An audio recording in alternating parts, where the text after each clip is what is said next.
ásamt Gunnari Smára og Ragnheiði Davíðsdóttur að flytja hér nokkur viðtöl fyrir ykkur.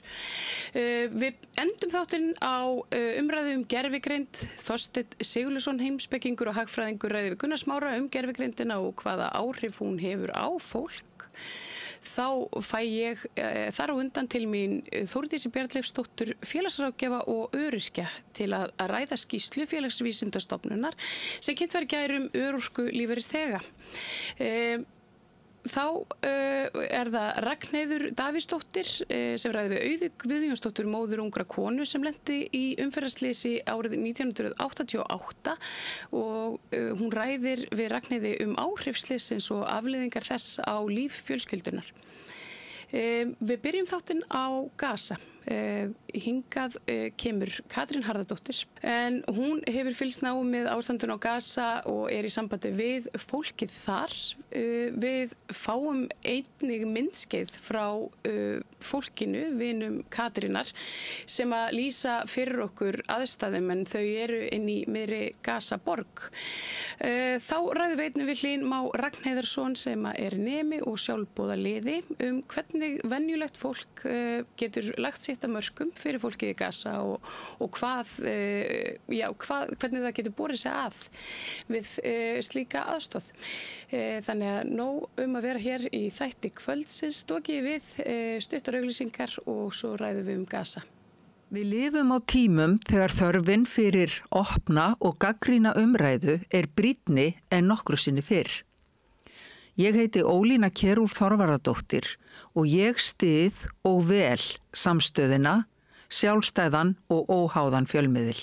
Húnavellir gistihús, gisting og tjaldstæði á góðu verði, morgunmatur og kvöldmatur, sundlaug, heitur pottur og íþróttasalur. Tjaldstæðagestir hafa aðgangað öllu sem tilheyrir gistihúsi. Ef þú átt ekki tjald eða svefnpoka þá höfum við það á staðnum.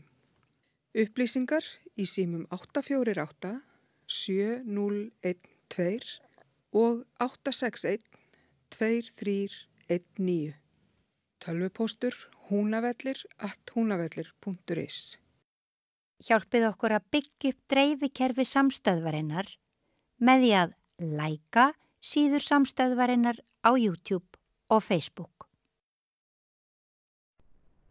Þú ert að hlusta á Samstöðina. Róttækt sjónarhorn á atburði dagsins.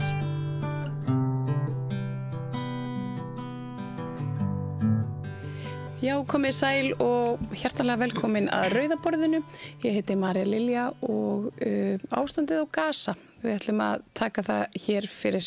Hjá mér Katrín Harðardóttir, þýðandi.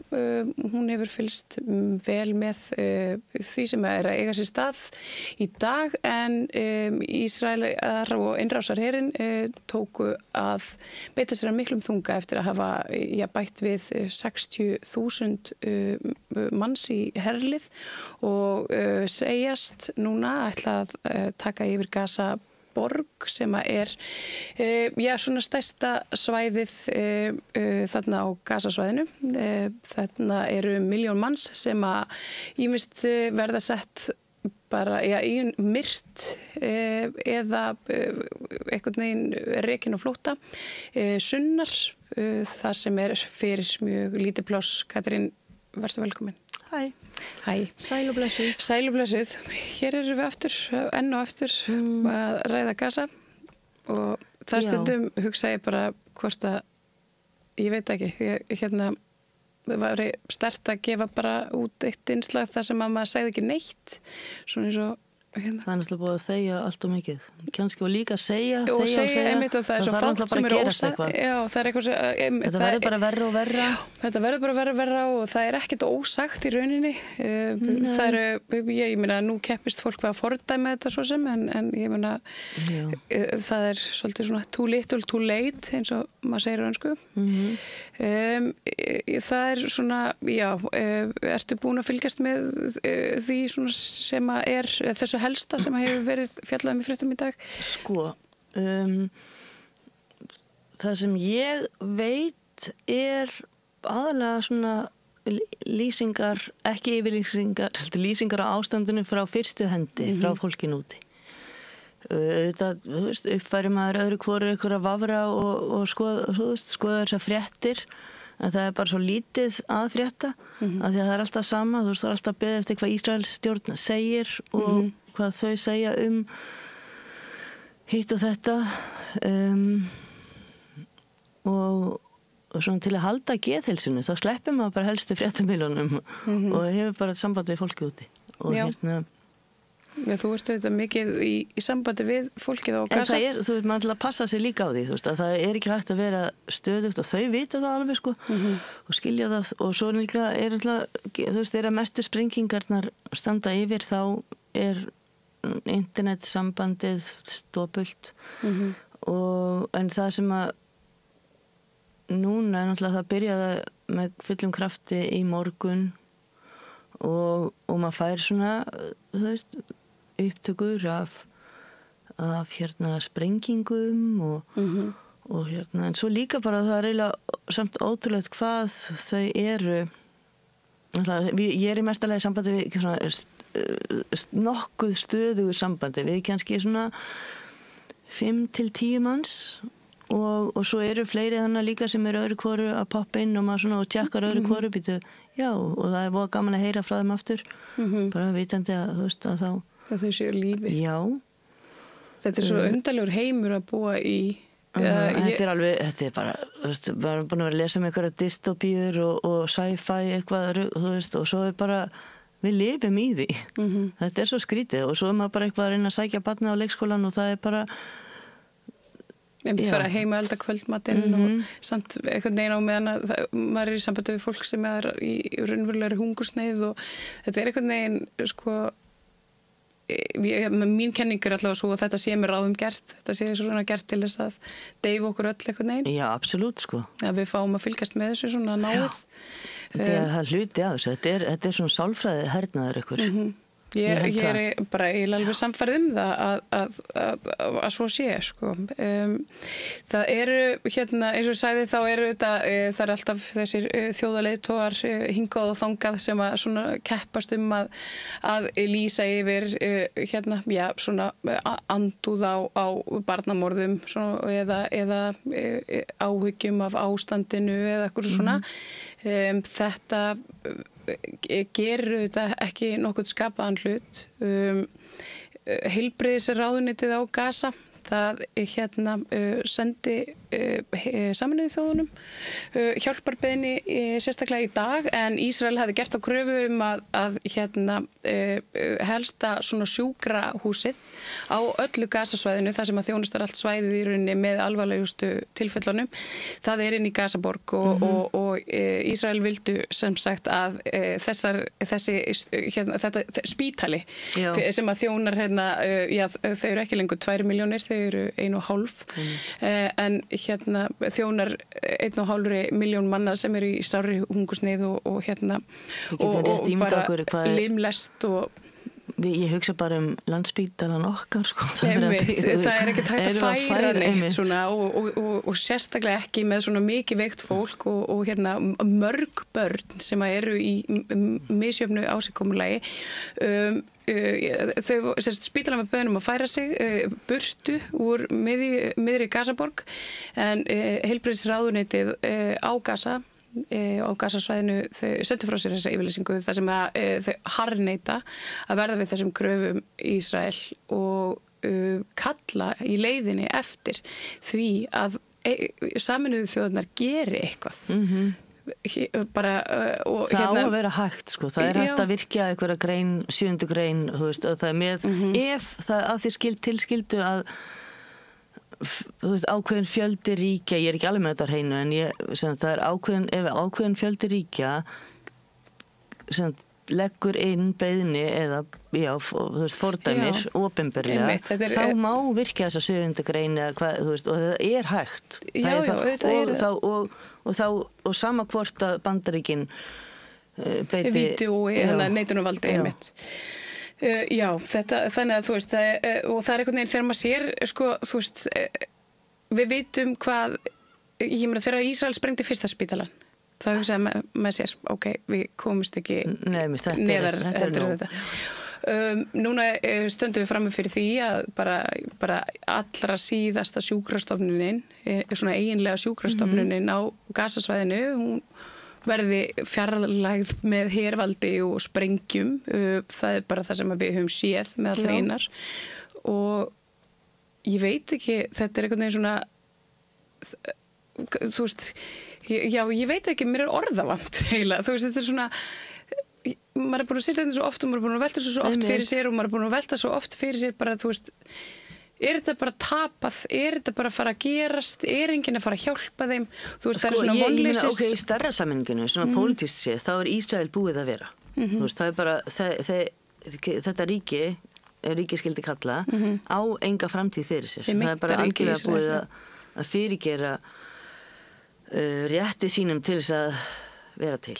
Það bara, þú veist, það bara þannig. Og þá og líka, þú veist, að það skildi vera vera að tala tveggja ríkja lausn. Það eiginlega bara, það lýsir svo miklu vanþekkingu. Ég meina það tveggja ríkja lausn sem skilaði okkur á þennan stað, sko, og það svo dónalegt að segja bara við ætlum að ríghalda í þetta ástand sem að þú veist, og svo harðnar, þú veist, hefur harðnar sókn landtökumanna á Vesturbakkanum og það bara í beinu framhaldi af þessum yfirlýsingum, innihaldslýsum, yfirlýsingum þessara, hvað nokkura Evrópuþjóða sem að leiðtoga sem að, og það einhvern veginn svona, virðist vera bara, samt eða þeir sóttu bara þeir ætla bara að gera eitthvað gatasigti þarna og sem þetta náttúrulega, Vesturbakkin gatasigti, þannig að það bara næst, þeir ætla bara að halda áfram og það var ljóst fyrir ári síðan.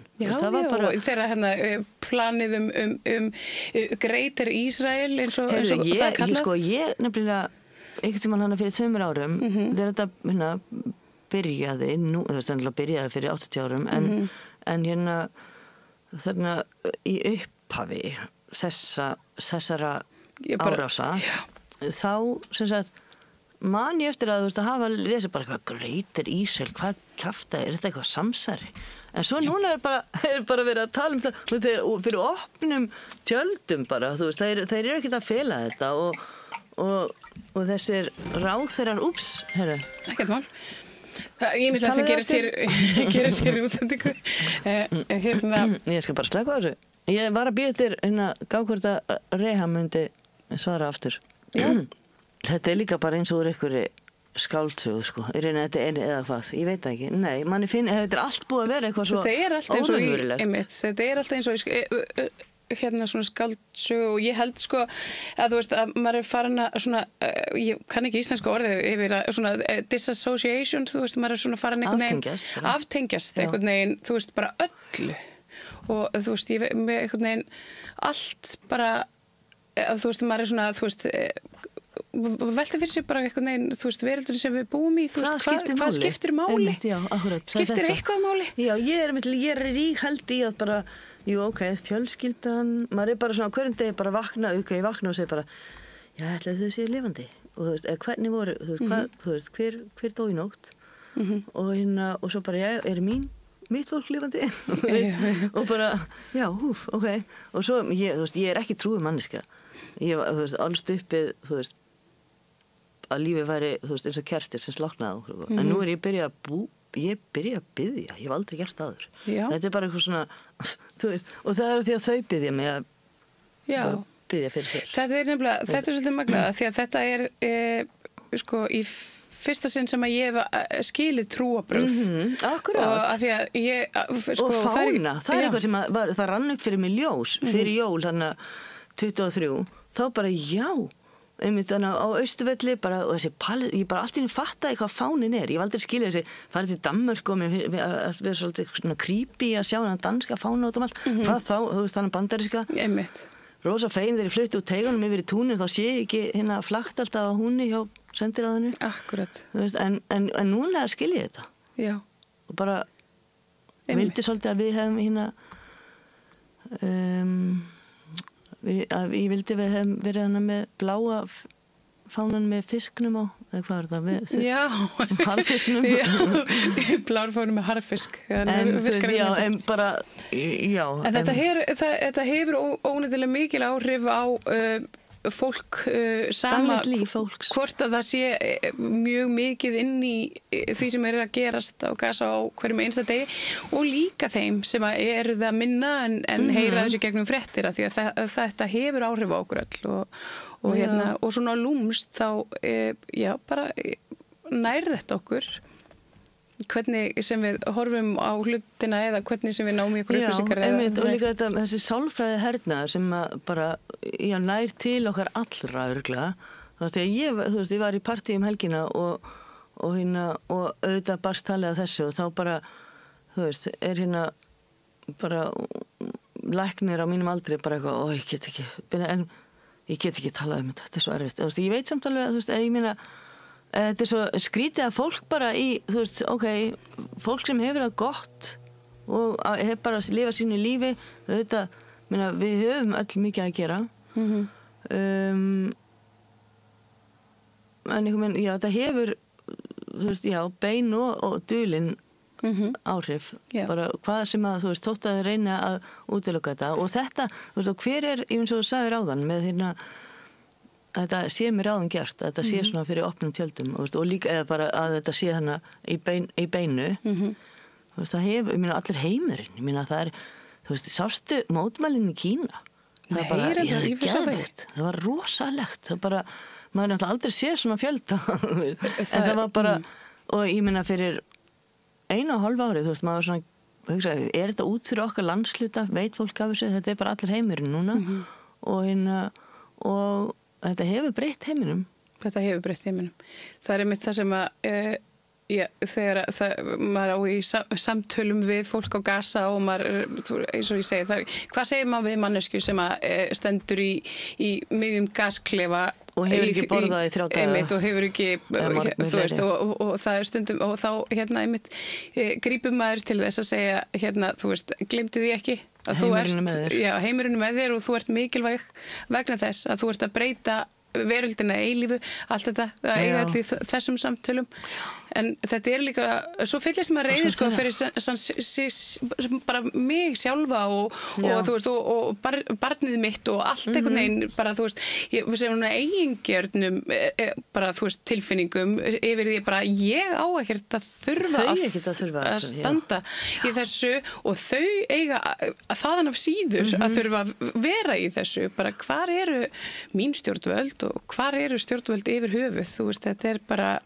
eins og þetta, ég held ég ætla að reyna að klára þessa pælingu með af því að líka það sem þú sagðir með að eins og að sé mér ráðin gert að hafa þetta svona opið fyrir okkur öll hinn, þú veist, það náttúrulega til þess þú veist, að því að þetta rétt, kannski gæti verið rétt svo byrjunin að bara hvað, þú veist, sem á eftir að koma yfir okkur líka, þú veist, að því að við sem þú veist, við erum peð við erum bara pínlítið ríki sem á allt sitt undir alþjóðalögum eða allir heimurinn líka bara, þú veist, minna, við eigum allt, þannig að búið að ef ykkur kemur hérna og ákveður að ætla að taka yfir Ísland þá er óbúslega lítið sem við getum gert vegna þess að við erum búin að horfa upp á það við erum alltaf 53. ríkið Trump er eina ástæðan fyrir að Trump ásælist okkur ekki er af því að hann er með okkur í vasanum að það ná okkur Guðlegur sjá til þess 2016 var það Já, og ég meina og það byrjaði bara hérna í heimsstyrjöldinni þegar hérna marsýrðu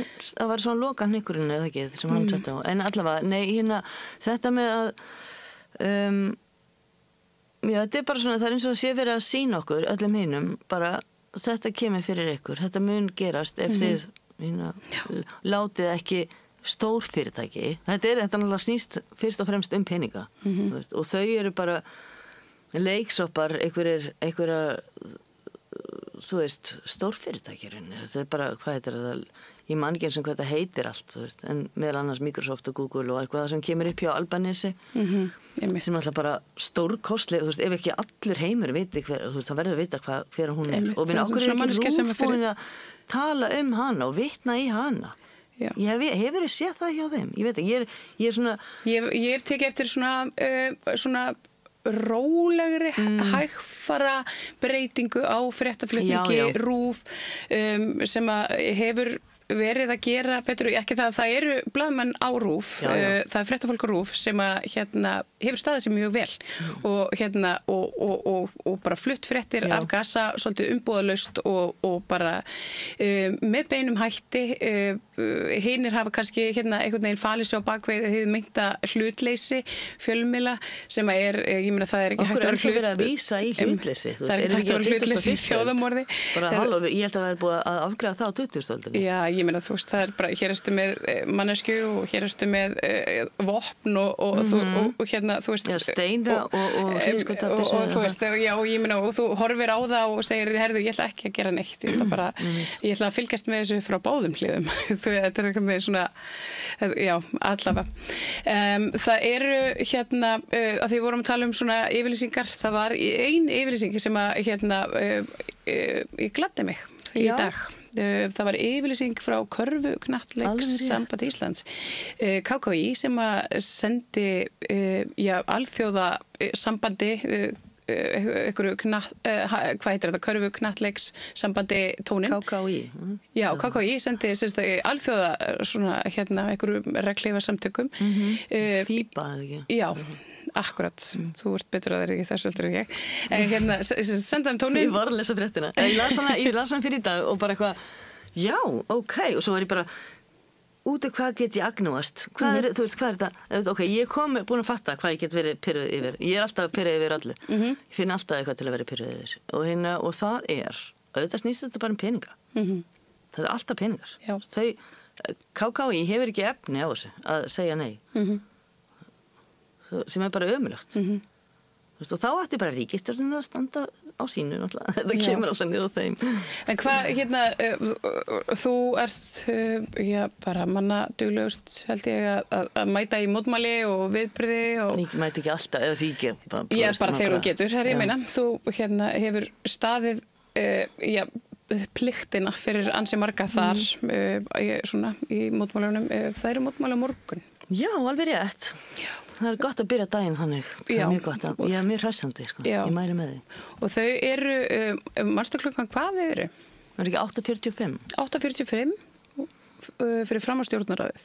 Nei, það er ekki ráðherrabústaðurinn. Fyrir framan ráðherrabústaðinn. Ég ætla að gá. Já. Ég ætla að vera viss um þetta. Þetta er mjög kærulegt spjallið hjá okkur. Er það ekki alltaf í lagi öðru hvoru? Ég ætla rétt að vona það. Það má. Af því að sko í svona líka, það er eitt sem ég hef lært. Ég er svona, yfirleitt er ég frekar svona smámunasöm og bara náttúrulega þýðandi og ríkisstjórna Ertu komið með það? Ok, byrjum upp á nýtt. Ríkisstjórna fund, en það fer eftir hvar hann er, sko. Það stendur, hann verður á Hverfisgötunni. Ok, það er gaman að vera þar.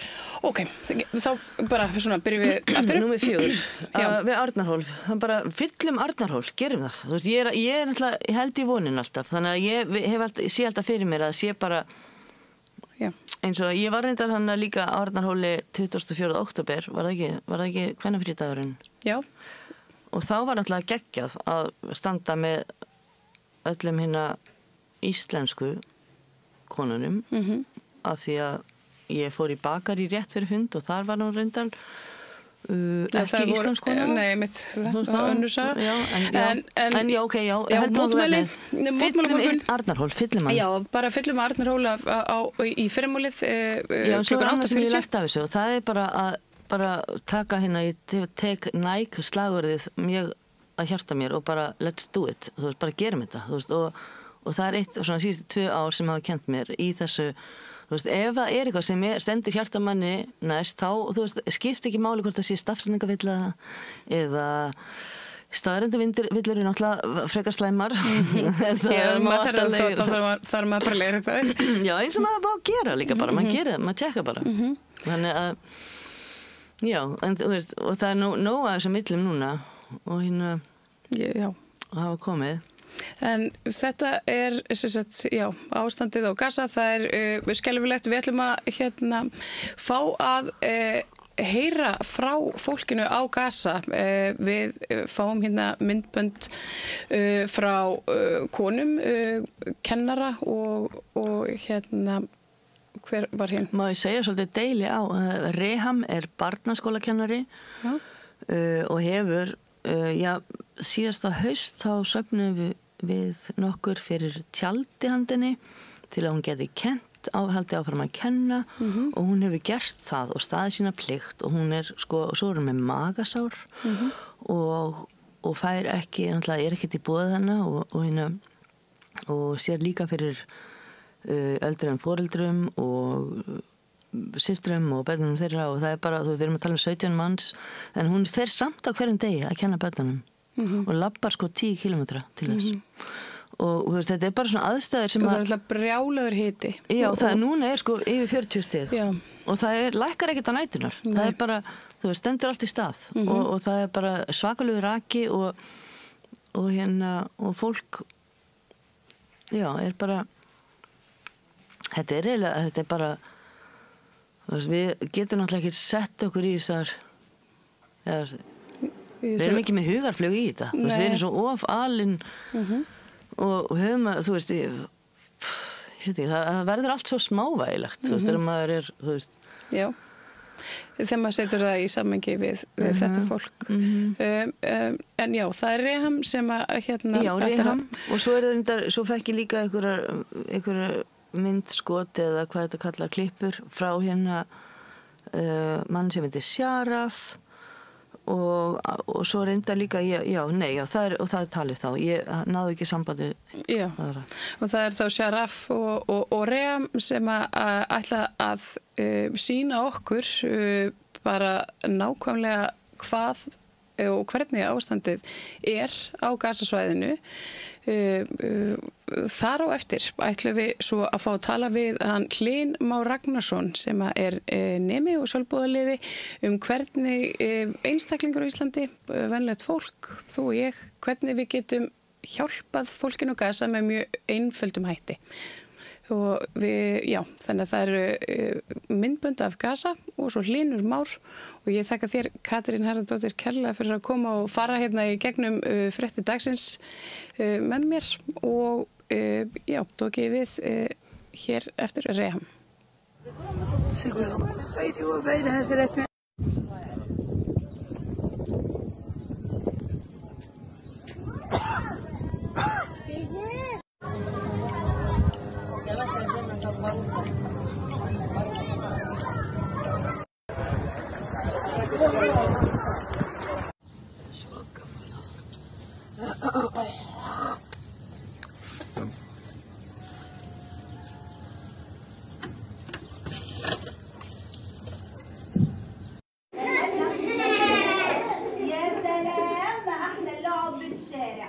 بكون بلعب بالشارع وانا مبسوط ولا ماما تقول لي وين رايح ولا وين جاي ولا تعال يا عمود ولا Alþýðufélagið eigandi samstöðvarinnar.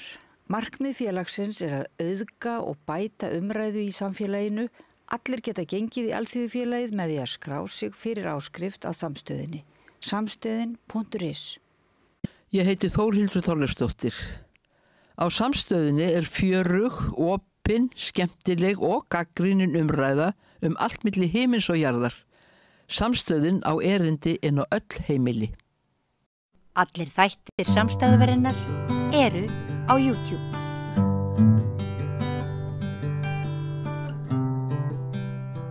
Já, komið sæl aftur og velkomin að Rauðaborðinu. Það eru hörmungar á Gaza. Þetta eru engar fréttir, held ég, fyrir neinum. Í dag og nótt, síðustu nótt þá rigndi sprengjum yfir Gazaborg en Ísraelar hafa sagt frá því að þeir ætla að fara í miklar aðgerðir, þeir eru að bæta í herliðið og nú á hreinlega að bara hreinsa burt það fólk og þeirra líf sem er á svæðinu. Hjá mér á línunni Hlynur Már Ragnarsson, mannvinnur og nemi sem er einn af þeim aðilum sem hafa verið í sambandi við fólkið á Gaza. Hlynur, ertu þarna? Ég hér. Já, segðu mér svona kannski við byrjum á að hvernig blandast þú svona inn í líf fjölskyldu á Gaza? Sko, ég búinn að vera styðja Palestínu í mörg ár.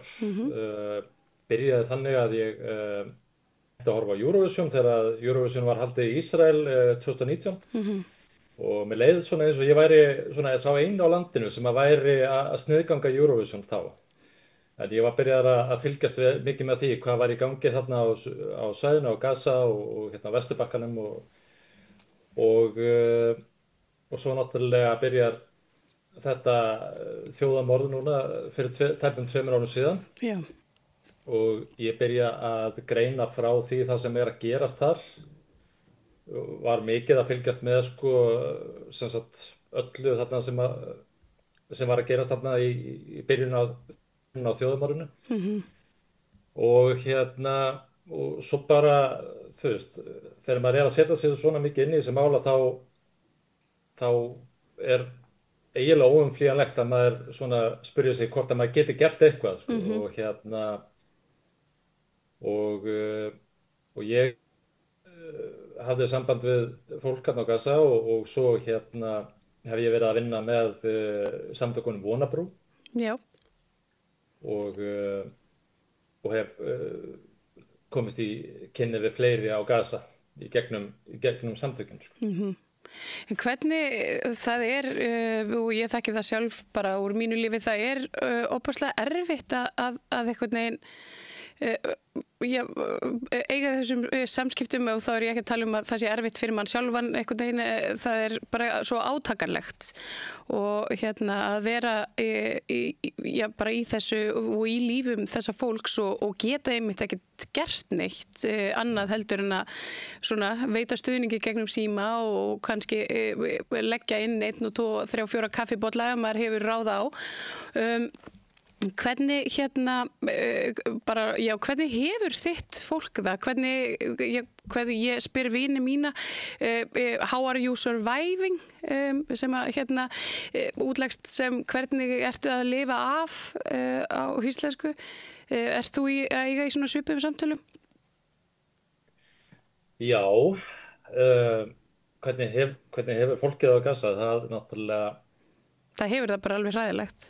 Það hefur það náttúrulega hræðilegt sko og þetta náttúrulega bara bara að berjast fyrir lífi sínu á hverjum einasta degi og að treysta á stuðning að utan frá fólki frá löndum eins og Íslandi til þess að lifa af. Þannig að þetta náttúrulega alveg hræðilegt og ég var nú bara að horfa á myndband áðan bara fyrir svona hálftíma síðan og þá var gyðingur sem að lifði af seinni heimsstyrjöldina var að segja bara þú veist að þetta væri bara eins og helförin í seinni heimsstyrjöldinni. Þannig að þetta náttúrulega alveg skelfilega aðstæður og svona fyrir okkur eins og á Íslandi það fyrir marga mjög erfitt að vera kannski mikið að fylgjast með þessu, þetta mikið að mjög neikvæðum fréttum og erfiðum og þetta færi mikið á fólk. Ég myndi hvetja fólk til þess að skrá sig í Vonabrú félagið og því að ég hef fundið það sjálfur alveg eins mikið og ég hef verið að setja mig rosalega mikið inn í þessi mál hérna í Gaza að þá fæ ég rosalega mikið úr því að vita að ég sé að gera eitthvað fyrir fólkið á Gaza og þegar við styðjum og styrkjum fólkið á Gaza að það fylgir því mikil svona fylgir því góð tilfinning þú veist á eins erfiðum og núna eru. Já, það talað að Ísraels innrásarherinn ætli að ná 86% af landsvæði Gaza núna yfir sig. Þetta, ég meina 86% af landi sem er svona svipað úr Reykjanesskaginn af stærð kannski svo Reykjavík plus, sko. Þetta í rauninni allt svæðið. Hvernig segðu mér þú ert auðvitað og ég meina maður myndar svona kærleikssamband við einstaklinga hann einhvers staðar í annarri álfu hvernig dagur í lífi svona vina þinna á svæðinu? það er náttúrulega rosalega mikið að bara redda styrkjum, þú veist, hver dagur er að reyna að borða, þú veist, það er góður dagur að þú borðar og vatn er ekki mjög auðvelt að finna heldur. Þannig að þetta er bara stanslaus barátta fyrir því að geta borðað og sumt af mínu fólki til dæmis bara stundum 2-3 daga án þess að borða og er þó að fá til dæmis stuðning og styrki í gegnum mig. Þannig Já, það er bara ekkert til. Maður getur alltaf þú veist, það er örugglega mikið eitthvað af fólki sem að, þú veist, er að fara tíma, þú veist, á þess að borða, þú veist, kannski 4 daga eða eitthvað, þú veist, og svo náttúrulega bara deyr fólk, þú veist, ef það fær ekki að borða, þannig að Akkurat, og það auðvitað, þekki allir að það mikill missir og allir hafa mist einhvern á Gaza. Það bara eins og það og maður einhvern veginn, alltaf sit ég hérna við rauðaborðið og að eiga einhvern veginn í þessu sama samtali og nú komin 2 ár og þetta svo undarlegu veruleiki að búa við einhvern veginn og maður svo máttlaus og hjálparlaus. En eins og segir, þá eru leiðir eins og Vonabrú til þess að svona styðja, gera allavega eitthvað, þá hægt að styðja við fólkið fjárhagslega. Svona fólk gagnrýnendur, að það var svona aðalega bara mikið á þessu upphafi að þetta væru svindlar að biðja peninga í gegnum PayPal. Fólki finnst þetta pirrandi og Facebook blokkaði jafnvel. Hefurðu orðið var við eitthvað slíkt? Það er mjög sjaldgæft. Ég held ég hafi séð 1 eða 2 tilfelli slík, en sko ég og félagið Vonabrú erum að gera miklar kröfur gagnvart fólkinu sem við erum að senda peninga og erum til dæmis að staðfesta í gegnum GPS hvar símarnir hjá fólkinu sem við erum að tala við eru. Já. Þannig getum við staðfesta sem við erum að tala við sé á Gaza.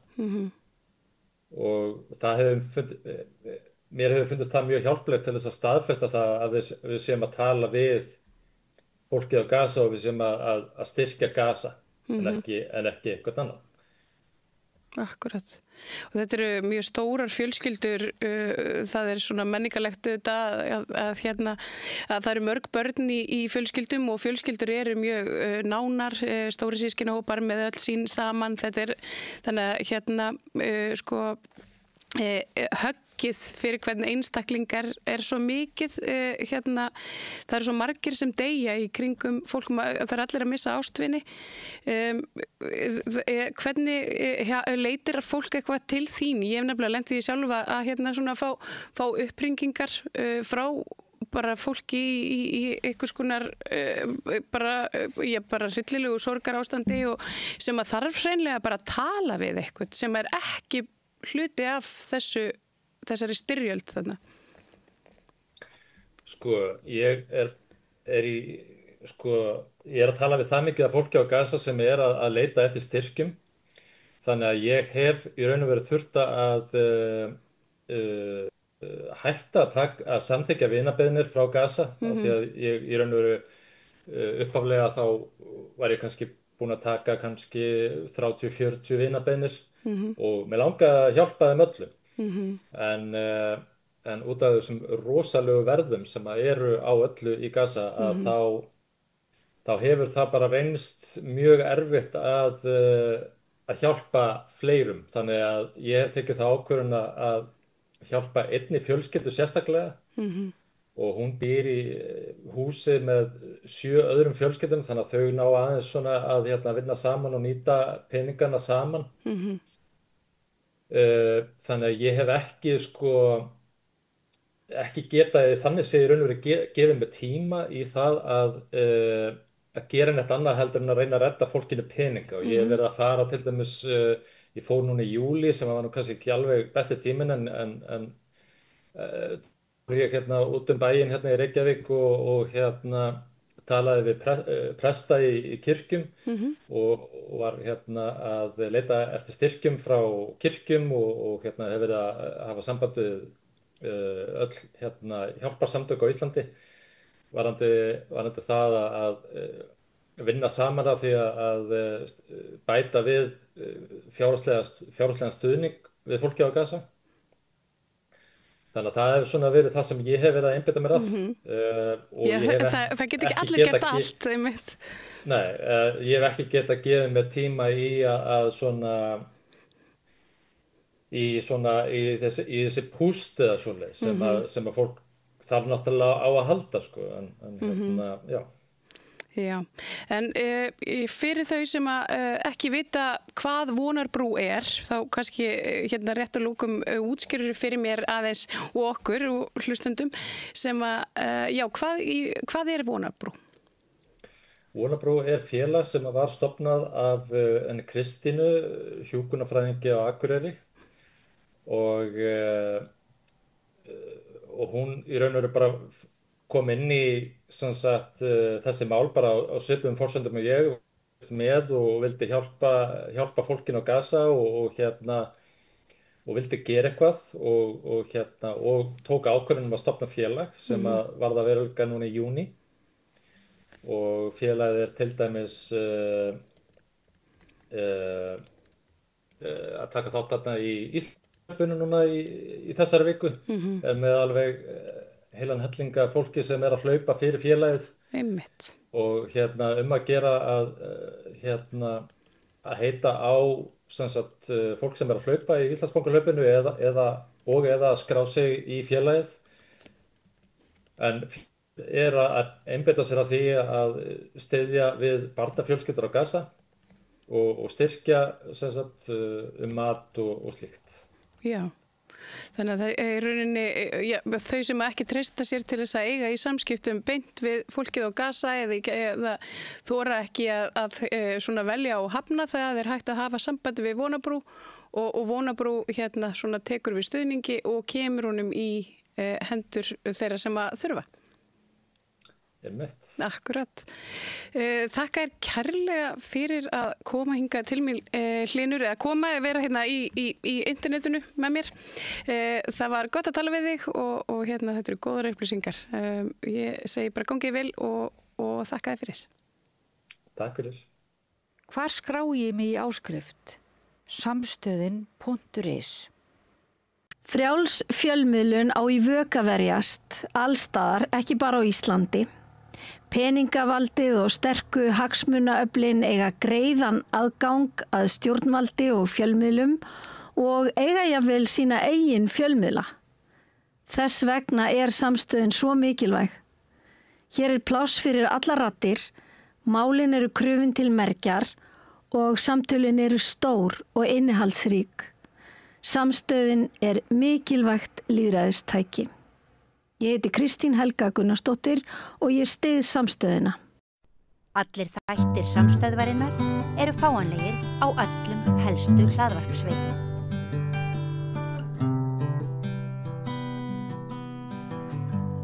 Komið sæl. Dagurinn 15. júní árið 1989 viðmælanda mínum í dag mjög eftirminnilegur og hún ætlar að segja okkur frá því hvað þessi dagsetning breytti lífi hennar og fjölskylda hennar bara alla framtíð. Vertu velkomin Auður Guðjónsdóttir. Já, takk fyrir. Mér langar að hverfa aftur í tíman til þessa dags. Geturðu svona rifjað þetta upp? Já, það var mjög fagursögum morgun, 15. júní 1989 og ég átti frí í vinnun þennan dag og ég hafði farið með yngstudóttur með til tannlæknis og svo kem ég bara heim og einhvern fyrir hádegi og svo sé ég að það einhverjum tveir menn að ganga upp á húsinu á mér og ég sé lögreglubíl út á götu og það fór bara gegnum höfu á mér alveg í kvelli, sko, það verið eitthvað hryllilt gest og það fór strax gegnum höfu á mér hvar allir væru í fjölskyldinni, sko. Þannig ég hugsa að það hlýtur að vera Hrafnhildur og reyndist rétt. Þetta var, þessi menn voru prestur og lögregla og þeir komundist að tilkynna með það að það voru hörmuleg slys niður á Laugavegi. Það voru 2 stúlkur á Volkswagen, önnu var dóttir mín og hinn dóttir mín sem heitir og hét Hrafnhildur Thoroddsen og vinkona hennar Harpa Rut Sonju dóttir sem þar voru að fara í vinnu á smjörbustofunni Bytninum og voru að kæra við Laugaveginn og þar kæriði veg fyrir strætó. Og þetta var sem sé, skólinn var í búinn og þetta var voðalega hamingja, gott veður og alltaf eitthvað skeiði og þær. Harpa dó strax, kastaðist út úr bílnum og lést strax. En Hrafnhildur glemdist og slasaðist mjög mikið og var glemdist á milli handriðsins þarna það var hjá Bernhard Laxdal á Laugaveginum. Það var handrið og þarna fyrir á götunni og hún glemdist þar á milli og hekk rosalt höfuhögg og tættist öll upp á henni kviðurinn og bara allt í voli og það var farið með henni på Borgarspítala og þessi menn voru komin til þess að segja mér þetta og fara með mig upp á spítala ef ég vildi það. Ég man eftir þessum degi vegna þess að vinkona mín var í lögreglunni og hún taldi nánast útilokað að þessi stúlka myndi lifa þetta af. Þetta var svo skelfilega aðkoma hjá henni. Þegar hún komst upp á spítala, fórstu þá strax til hennar, fyrst að sjá hana? Já, sko, ég sjálf spítalamanniska og vann alltaf á skurðstofunum og hringbrautinni meir og minna, líka kvennadeildina að Borgarspítalanum sama. Og ég fekk að fara inn á skurðstofu þegar var verið að reyna að bjarga lífinar til að ef ég vildi kveðja hana, því að það var mikið ræðslu það að hún myndi ekki hafa aðgerð eða þetta alltaf af, það bara verið að berjast bara á öllum vikstöðum sko, inn á skurðstofu og mér var leyft þetta vegna þess að ég var skurðstofahjúkrunarfræðingur og ég þekkti fólkið og það var hrætt að það myndi ekki geta bjarga henni þannig að ég fekk að fara inn og kissa hana á ennið. Þannig að þú hefur í rauninni verið hálfpartin að kveðja hana þarna? Já, bara þegar var komið svo með hana á lífi upp á gjörgæslu þar sem ég beið og hún var með sko ótal slöngur, það var allstað slöngur og snúrur og ég veit ekki hvað og ég hefði ekki þekkt barnið mitt nema því ég vissi að þetta var hún. Já, ég skil. Hún fór náttúrulega í ótal aðgerðir til að byrja með ekki satt. Þegar því var öllu lokið þá dvaldi hún margra mánuða skeið á spítalanum. Já, henni var haldið sofandi 6 vikur á gjörgæslunni og það sífraði mikið úr henni og hún var með opinn kviðinn á gjörgæslunni og það var bara tróðið saltáskompressu þar inn og það var skipt á hverjum degi og það var bara allt eina blóð og blóðhlutum og svo þegar hún var vakin þá var hún flutt niður á deild og hún var í alls ár á spítala. Hvenær gastu tala við hana? Hvenær var hún komin í það horfa hún gæti svarað þér? Ég áttaði mig á því þegar var búið að vekja hana. Ég vissi nú hún í lömð en ég vissi ekki hún væri bæði heyrnarlaus og mállaus og þannig að það var náttúrulega rosalega sjokk sko að komast að því og maður bara lyfti höfði til heimis og spurði hvað var ég að biðja þig Guð því að það var svolítið hrikalt ástand en ég var alltaf að tala við hana og var alltaf búin að vera að tala eitthvað við hana og hún skynjaði alltaf að ég væri að tala við sig sko og ég fór að reyna að láta hann að gera krossgátur því hún var mjög slingu að gera það og hún var náttúrulega með rosalega mikið spasma í höndunum og lá á svona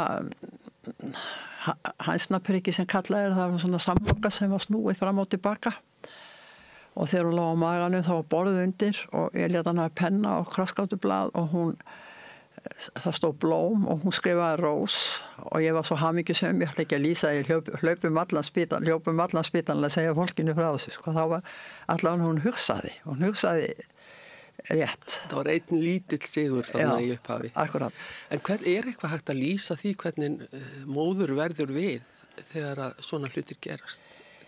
Hvaða tilfinningar fari gegnum hugaðinn? Ég get svarið það sko, það bara hrynur heimur, það bara hrynur allt og maður skilur ekki hvernig lífið getur haldið áfram. Þetta var 15. júní, svo kom 17. júní og allir voru bara út á götu og fagna þjóðhátíðardeginum og allt þetta og ég skildi ekki hvernig, þegar klukkan var stopp hjá mér, sko, var bara stopp og ég skildi ekki hvernig lífið gat haldið áfram fyrir utan spítal. Já. Ég bara skildi það ekki. Já. En, já, maður bara... Ég sagði mér einu sinni að þú hefðir setið hjá Hrafnhildi allan þennan tíma, meira og minna, og talað í hana bara lífið, svo ég leyfi mér að tala hreint út. Já, ég var rosalega mikið, ég var eiginlega alltaf upp á spítala, sko, og talaði látlust við hana. Myndist þú þess eftir að hún hefði skilið þig eða heyrt til þín? Við tölum bara aldrei það, sko, En svo skrifaði ég mikið til hana því ég áttaði mig þegar hún gat séð og ég hef með bækur heima sko, sem að ég skrifaði til þess að segja henni hvað ég kom fyrir og segja henni þetta og hitt því að maður sáði að hún var ráðvilt og eitthvað svona og skrifaði allt og til þess að hún væri með á nótunum sko. En svo svo mann eftir því ég keypti hérna Paganini filutónlist og það var svo skært og setti það á eyrun á henni, sko, hátalara og skrifaði til að þú ert að rétta upp putta ef þú heyrir. Og lengi vel þá var engin hreyfing, en svo allt í einn daginn þá var réttur upp putti. Kom puttinu? Já. Annar lítill sigur? Nei, það var mikill sigur, sko. Við unnum marga sigra, eins og ég segi, en við töpum orustinni, sko. Já. En á hvaða stigi verður sagt hversu miklir áverkarnir væru og hver framtíðin yrði hjá henni? Sko, ég gerði mér náttúrulega grein fyrir því mjög fljótlega hvernig ástandi var og svona, þú veist að hún myndi verða lömuð en maður þráði bara sem sé heyrnin og málið kæmi og það kom eftir því sem að heilin meiri bjúgu fór úr heilanum þá kom málið, hún talaði við svo hrægar heldur hún gerði áður en heyrni kom að hluta til og það var henni alltaf erfitt og það var alltaf til trafala hvað maður gæti tala við henni svona yfir eldhúsborð og allt svona og það var allt í lagi en leiða var komin eitthvað kliður og eitthvað svona þá heyrði hún ekki sko. En já, mér var náttúrulega sagt svo þegar við komum på sko, ég var náttúrulega óana með þá hún væri lömuð og vildi láta gera eitthvað í því og það var náttúrulega ekki hægt og svo var alltaf sagt minni á Borgarspítala sko, ég býtti þá til að koma på Grænsás að gera kraftaverkin og svo fór upp á Grænsás og við gerðum okkur vonur í það að nú myndi eitthvað gerast með fæturnar og hún myndi eitthvað þú veist, ná einhverju þar en það var bara strax tekin af manni vonin að það gæti eitthvað. Hvernig tekin af því vonin? Já, það var bara ekkit hún var bara mænuskauð og meðferðarstefnan var bara þannig að það átti bara að þjálfa fólk til sjálfsbergar í hjólastól og það mátti helst ekki eða það var ekki neitt það voru hreyfðar á henni fæturnir sko, þeir fæturnir en hún mátti ekkit æfa þær sko hún mátti ekkit æfa það sko, það var ekkit boðið upp á neina spelkugöngu eða neitt svoleið sko. Og ég var náttúrulega alltaf voðalega ósátt á þetta og já, ég var bara ósátt á þetta. Var þér bara á einhverjum tímapunkti sagt svona verður Hrafnhildur og við náum ekki meiri árangur? Það var bara strax sagt því þetta er meðferðarstefna skilur. Það hefur ekki ennþá gengið að finna lækningu menneskaða og þannig að meðferðarstefnan er bara svona og ég það er ekki langt síðan ég las norræna grein sem að svona er meðferðarstefnan á Norðurlöndum, hún er bara svona. Það er bara brotið er rétt eða fixerað, hryggbrotið því yfirleitt er þetta náttúrulega út af því að hryggbrotið hefur gengið á misvíxl sko og rifið í mænuna. Þannig að brotið er bara rétt og annað og reynt að gera það sem hægt er. Því það var náttúrulega ekki allir eins illa og Hrafnhildur sko. Það brotna ekki allir svona illa eins og hún. Nei. hún náttúrulega mölbrotnaði á mjöðmónum og það fekk mikið höfuhögg og Ég las grein núna ekki alls fyrir löngu, ég man ekki hvað það var einhvers staðar á netinu ungan dreng sem að lamaðist reyndar vegna sjúkdóms og það svona stakk mig svolítið að foreldrunum var sagt strax upp á grensasteild að hann myndi aldrei geta gert þetta og hitt og myndi sennilega ekki geta unnið og ekki gift sig og eignast börn og svo framvegis. Bara strax. Er þetta ekki svolítið sérkennilegt? Jú, mér finnst það náttúrulega sérstaklega vegna þess að ég las þessa greinumblað líka sko. Og hef fylgst með þessu sérstaklega vegna þess að drengurinn hann fekk sýking í mænuna og það er náttúrulega allt annar handleggur heldur en að sko rífa mænuna. Sko, og mér finnst þetta alveg rétt sem foreldrarnir gerðu. Sko, ég teka fram, ég þekki ekki þetta fólk en mér finnst þetta alveg rétt að ég las í blöðunum hvað ég gerðu að þeir fóru í ýmsar meðferðir og eru núna með hann út á Spáni í endurhæfingu þar sem að hann fær að ganga í róbót og þá langar mér til að sko koma því að við hjá Mænuskaðastofnun sem félagið sem ég er með Háskóli Íslands gerir rannsókn fyrir okkur hvað myndi sem segja mænuskaða og gervigreind af því að ég held að gervigreindin eftir að spila stóran þátt í að finna lækningu og þar kom fram að það virtist vera mesti árangur hjá fólki sem lamast með endurhæfingu eða fara að ganga í róbót.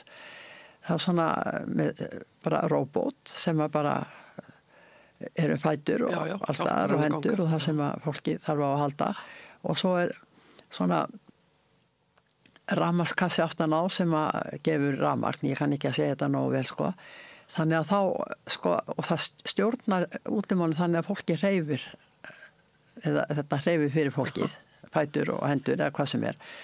Þannig að það talið sko að þetta með svona endurteknu áreiti þá sé vera örfa heilan og mænuna og svona smá saman þá vakna upp taugafrumur og annað sem eru slappar og bæti ástandið. Sko þetta er kannski ekki kraftaverka meðferð en þetta hjálpa fólki. Af því að fólk vil náttúrulega fyrst og fremst láta þjálfa að lama hlutan. En þetta er bara einhvern veginn svona. Kom aldrei neitt slíkt til umræðu þegar hún var í endurhæfingu? Nei, það þátti bara strax að þjálfa hann til sjálfsbergar í hjólastól. Það var bara þannig skilur og ég þurfti að berjast fyrir því að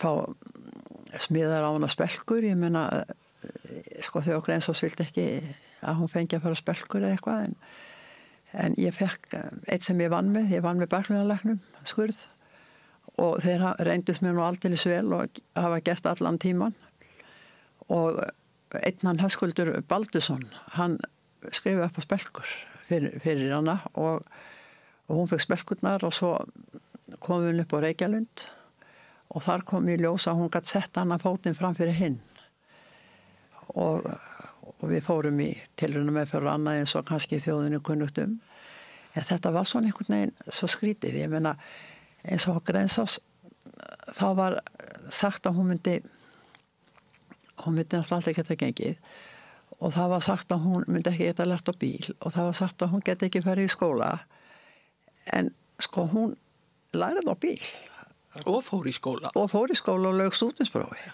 og var með 9 í starffræði á stúdentsprófi þannig að sko þetta það má ekki taka vonun af fólki það er það eina sem fólk á eftir það er bara því ég er svo þver og þrjósk að mér datt ekki huga að láta bjóða barninu mínu svona ég var bara alveg brjálið yfir þessu ég var náttúrulega ekki vinsælasta manneskjan á Grensásdeildinni svo getur rétt ímyndar þeir eru ekki vinsælir þar sem að hafa eitthvað álit sko en hún var líka alltaf með alveg sérstakt geð eða sem sagt hún var alltaf svo kát hún hramtir og þá svo mikið baráttu eðli í henni ekki minnist ég þess og ég þekkti ykkur mægur mjög vel og þekki að hún hafi nokkuð tíma kvarta þegar hún var að æfa sig hún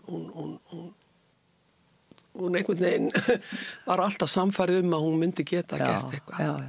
Sko hún náttúrulega var bara þannig karakter sko hún var mjög sterkur karakter og hún kvarta aldrei og vorkendi aldrei sjálfur sér og hún var sko húmoristi og og fyndin og svona og lág ekki á skoðunni sínum. Minnistu þess að hún hafi eitthvað tíman bara mist kjarkin og lagst í þunglindi yfir þessu öll saman? Já, sko, það var náttúrulega fyrst eftir að slísið og þegar hún áttaði sig á ástandi sína, að liði svona 2 ár bæði hjá henni og mér. Þangað til við áttum okkur á því að hvað svo alvarlegt þetta var, skilur við. Maður bara vaknaði á morgnana og maður bara vonaði að þetta hefði verið vondur draumur, sko. Þannig að ég held að taki bara fólk sem lendir í svona miklu áfalli bara 2 ár í sorgarferli, sko. Og já, þá varð hún, sko, þung og vildi ekki lifa svona aðstæður og maður bað mig að hjálpa sér yfir móðuna miklu og eitthvað svona. Þá sagði ég alltaf við hana, sko, ég tók þetta svo opaslega inn á mig, sko. Ég gæti ekki hort upp á barnið mitt þjá svona. Og þannig að ég sagði við hana, ég skal leita að lækningu fyrir það, eða lækningu að enda mörkum veraldar. Og ég stóð við það. Að ég reyndi allt hvað ég gat og ég er ennþá að reyna, sko. Þó hún sé látin, sko. Og þetta mikil og löng saga sem að, eins og þú segir, almenningur hefur nú fylgst með í gegnum tíðina. Já. En þetta var allt saman eitthvað sem þú gerðir á þín eigin kostnað. Fórst með henni tilrauna meðferðir erlendis og fékkst kínverskan lækni til að koma hérna heim og skoða hana. Já, við gerðum þetta allt á eigin kostnað. Sko, svo það sem þú sagt, sko, þá þurfti ég að berjast mikið fyrir hennar skaðabótum. Hún átti náttúrulega fullan rétt á skaðabótum. En að sjálfsögum hún náttúrulega reynt að bjóðinni slíti og hægt var. Henni var bóðin að 5 milljónir króna fyrir ævitekjutap. Já. Og mér var bóðin 1 milljón fyrir miska. Og ég náttúrulega stórmókaðist fyrir hönd basis minns að það skildi einhver á sitt eftir hug, hún ekki að meiri tekjur hefði ekkert komið fyrir hana. Já, má veltaði fyrir sig hvort hún hefði ekki orðið verkfræðingur eða læknir eða eitthvað í fyllingu tímas, en bæturna voru reiknaðar út frá einhverju verkamannaunum. Já, það var gert. Samt var hún búin að vera í eina önn í menntaskólinni með Hamralíð þegar hún slasaðist. Já. Og það hafðist af að hann,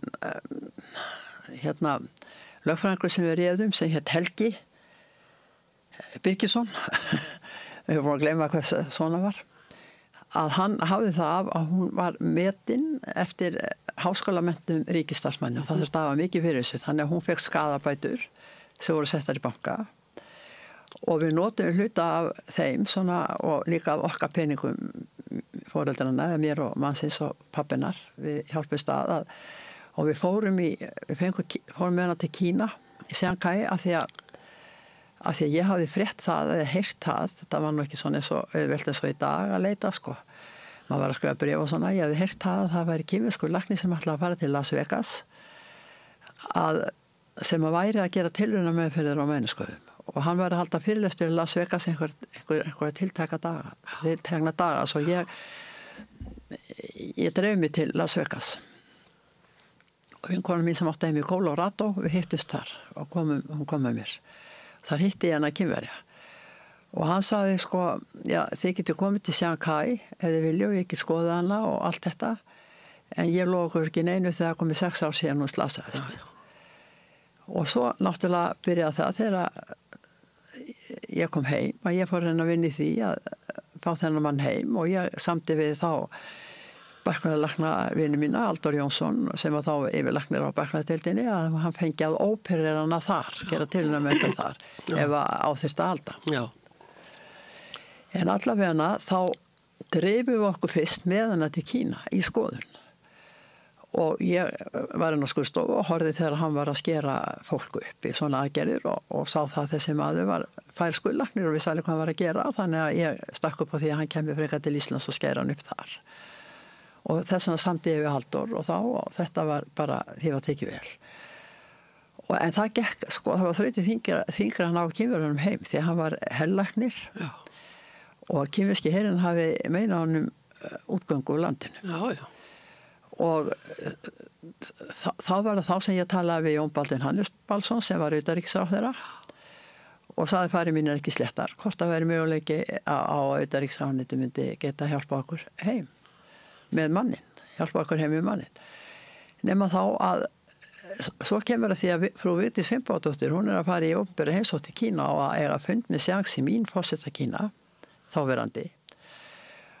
og það bara ákveðið þarna að Vigdís muni tala við forseta Kína og óska eftir því að hann hleypi þessum lækni úr landi til að skera að gera tilrauna með fyrir að lamaður íslensku stúlku. Og svo fer frú Vigdís á fundin og ber þetta upp og með henn á fundinu var Hjálmar Hannesson sem var sendiherra í Kína og Vigdís ber þetta upp og forseti Kína segir já, alveg sjálfsagt og lítur til begge handa aðstöðum sín og segja þið sjá til þess að þetta gangi. Já, svo heldum við nú að þetta myndi ganga alveg sleitulaust en það var nú ekki þannig því að Hjálmar hann var að vinna svolítið meiri í þessu sko og endaði með því þegar hann loksins skekka þá fór hann með Kínverjan Sjang út á flugvöll og horfði á hann eftir honum í flugvöllina en við honum var annar læknir sem var svona til þess að sjá til þess að hann kemi heim og svona og bara eða honum til hals og traust, maður veit það náttúrulega ekki en þeir komu og hann kom til þess að sinni kínverski læknir og hann gerði 2 tilraunir með fyrir áni og eftir það fór hún mjög harða sjúkraþjálfun. Nei, eftir það fór hún að þjálfa sig på Grensás og hún Vilborg sem var hennar sjúkraþjálfari meðan hún var að Grensás og var besti sjúkraþjálfari og allt það og hún var að hjálpa henni að þjálfa en það var svo mikil þjálfa sig en það var svo mikil andstaða við þetta það var svo mikil neikvæðni gagnvart þessari meðferð því ég fór aðra leið heldur en þau á Grensás Stoppaði nú aðeins við, neikvæðni hvar? Á Grensás það var svo mikið neikvæðni að því að ég fór með hana þessa tilrauna meðferð að því ég fór ekki eftir allir sem þau sögðu sko. Það er sérkennilegt. Já, þetta er svolítið skrítið og ég hef heyrt þetta frá fleirum sem hafa farið í svona tilrauna meðferðir einhverjar og það hefur verið mjög mikið neikvæði þeirra garð og sem sé þau þannig að hún Vilborg, hún þjálfa hana og gerði það sem hún gat en hún var alltaf undir einhverju álagi og svo endaði með því hún fór inn í völdklass og þeir í völdklass hjálpuði henni upp á spelkur og Reykjalundu fyrst og svo völdklass. En kom einhver sýnilegur árangur út úr þessum? Já, hún gæti gengið á spelkur fyrir neðan á göngubretti í bara 10-20 mínútur í einu sko. Þannig að þetta bara árangur? Þetta bara árangur, sko við höfðum þetta þannig að fyrst var hún í spelkum upp í Nára og upp á Mjöðmum og svo tóku við mjög spelkurnar og þá misti hún alltaf rassinn og svo var við hann okkur í sjónvarpinu og þá kom einhver vélstjóri, hringdi einhver vélstjóri í mig og sagðist að hafa smíðað svona stykki á göngugrind fyrir tengdamömmu sína sem alltaf mista rassinn og hann gaf okkur, það var allt svona sko, Íslendingar eru svo hjálpsamt fólk og gott og hann gaf okkur þetta og smá saman þá gat hún fara að halda rassinum svo tókum við fyrir neðan hér og smá saman sem sé var hún bara í spelku fyrir neðan hér. Auður, þetta hefur verið, eins og maður segir á vandi íslensku, fulltime job hjá þér að vasast í kringum þetta allt saman. Algjörlega, og ég var í vinnu og vöktum og allt hvað eina skilur. En hvernig ákveðin hátt hafði þetta áhrif á alla fjölskylduna? Þú átt fleiri börn og þið þurftu að skipta hús, byggja hús sem var sérstaklega hannað fyrir fatlaða, eða miklu leyti. Það hlýtur að hafa haft alveg gríðarlega áhrif á hinn börnin. Já, sko, við gerðum nú allt þess að reyna að flytja ekki að Seltjarnarnesi þegar við vorum 1 og 7 ára dóttur og sem að var svona í skólanu hérna og varnamessum og eitthvað svona sko og fólk sem að við þekktum á nesinu sem að reyndist okkur vel og svona og svo var Óla mín, eldri dóttur mín, Ólöf, hún var 19 ára og hún tók bara að sér að hugsa litlu sinna Guðrúnu Dóru sko. Nú hafa margir reynsla af því að þegar svona tilfelli kom upp í fjölskyldum, einstaklingur er mikið veikur eða fatlaður, þá vilja stundum yngri börnin gleymast. Já, hún gleymdist, hún litla stúlkan og eina stelpunna mína gleymdist, þetta var bara svo mikið barátta sko. En það bara mikið varið í það, skil, ég er bara heppin að ég á bara dætur sem er mikið varið í og mann sem er mikið varið í og við bara stóðum saman, við erum bara að gangi gegnum þetta. Og pappennar reyndist henni nú betur en enginn. Já, hann gerði það. Minnist þess að hann satt með henni út á BSI, þar sem þau lærið alltaf saman í stúdinsprófinu, stúdentnáminu. Og hann satt með henni bara eins og klettur í gegnum allt námið. Það bara algjörlega rétt. Hún fór í gegnum stúdentspróf vegna þess að pappina satt með henni. Eins ég sagði áðan, þá var hún búin með einu önn í Hamrahlíðinni. Og svo kom hún aftur. Náttúrulega það, ég ætla bara, mér langar að taka fram sko að það var svo gott að koma í Hamrahlíðina vegna þess að það var út af vinnu foreldra sem hefðu átt fötlubörn og þau hefðu barist fyrir þessu aðgengi og öllu sensi í Hamrahlíðinni. Hún Ágústa Gunnarsdóttir námsráðgjafi sem þá var, hún var náttúrulega alveg stórkostleg. Og þetta fólk sem hafði átt fötlubörn, að það hefði barist fyrir þessum aðgangi þarna. Ég man að það er lifta þarna á stiganum sem að rúlar hjólastólum upp og niður og fleira. Já, þetta var bara fínt, þetta er náttúrulega mjög langt síðan. Og pappina tók það að sér að hjálpinni að heyra fyrir hana og satt með henni í tímum. Og hann satt með henni í tímum líka? Já, hann er tvöfaldur stúdents, bæði frá Hamrahlíðinni og MR. Við grínum stundum það. Já, hann var ótrúlega duglegur. Já, hann gerði þetta og hann sagði við mig einu sinni, ég hef aldrei gert neitt merkilegra ævina, samt var hann að Hæstaréttarlögmaður, skilur. Hann sagði, ég hef aldrei gert neitt merkilegra ævina. En hvernig gekk henni? Ég meina, það var alltaf svona mikill metnaður í henni, Bító. Ég kalla hann nú Bító. Já, akkurat, hún var alltaf Bító. Já. Og svo ákveðin í því að klára það sem hún tók sér í hendur. Já, hún bara gerði alltaf allt sem hún átt að gera. Og hún bara var alltaf til þannig. Hún gerði bara alltaf allt sem hún átt að gera. Ég minnist þess bara með hlýju að stundum þegar maður kom að heimsækja hana þá hún var alltaf glöð, hún var alltaf kátt og maður glemdi í stundum hún væri fötluð. Því að ég spurði, já, Bító mín, hvernig hefur það nú í dag og hvernig gengur? Það gengur allt vel hjá mér, en hvað segir þú, Ransi mín? Og svo fór hún að spyrja út í mig og mína hægi. Ótrúlega velgerð stúlka. Já, hún náttúrulega, hún var það og hún talaði til dæmis aldrei við mig öðruvísi heldur já, þakkaði fyrir mamma mín, eitthvað svona skil, hún var alltaf, sko fólk var stundum eitthvað hissa hvernig ég heldi út að hjálpin alltaf í 35 ár skilur því að hún var náttúrulega alltaf að lifa með hjálp, sko en Hefðirðu getað ímyndað þér það þegar þú sast hjá henni upp á gjörgæslu að hún ætti eftir að klára stúdentspróf, hún ætti eftir að læra á bíl og aka og hún ætti eftir að fara út á vinnumarkaðinn? Já, ég veit ekki, ég kannski hugsa ekki svo langt á þeim tíma en sko það bara komst aldrei neitt að annað hjá mér heldur það að hún skildi komast eins langt og hún gæti. Og þannig að veltir því svolítið fyrir sér sko að því þú varst að tala tregðuna og grensasteld og þessa uppgjöf sem þú upplýðir þar og þessa áherslu bara á að láta fatlað fólk bara bjarga sér eins og það var í staðin fyrir að reyna að leita lækninga. Maður velti því fyrir sér sko hvort að þetta svona allan heim? Sko þetta er lækningasefna sem er á Vesturlöndu. Það í raun og veru ekkert að sakast út af fólk upp á Grensás þannig skilur. Þetta bara lækningasefna. Nei, þetta svona víðar, já, segiru.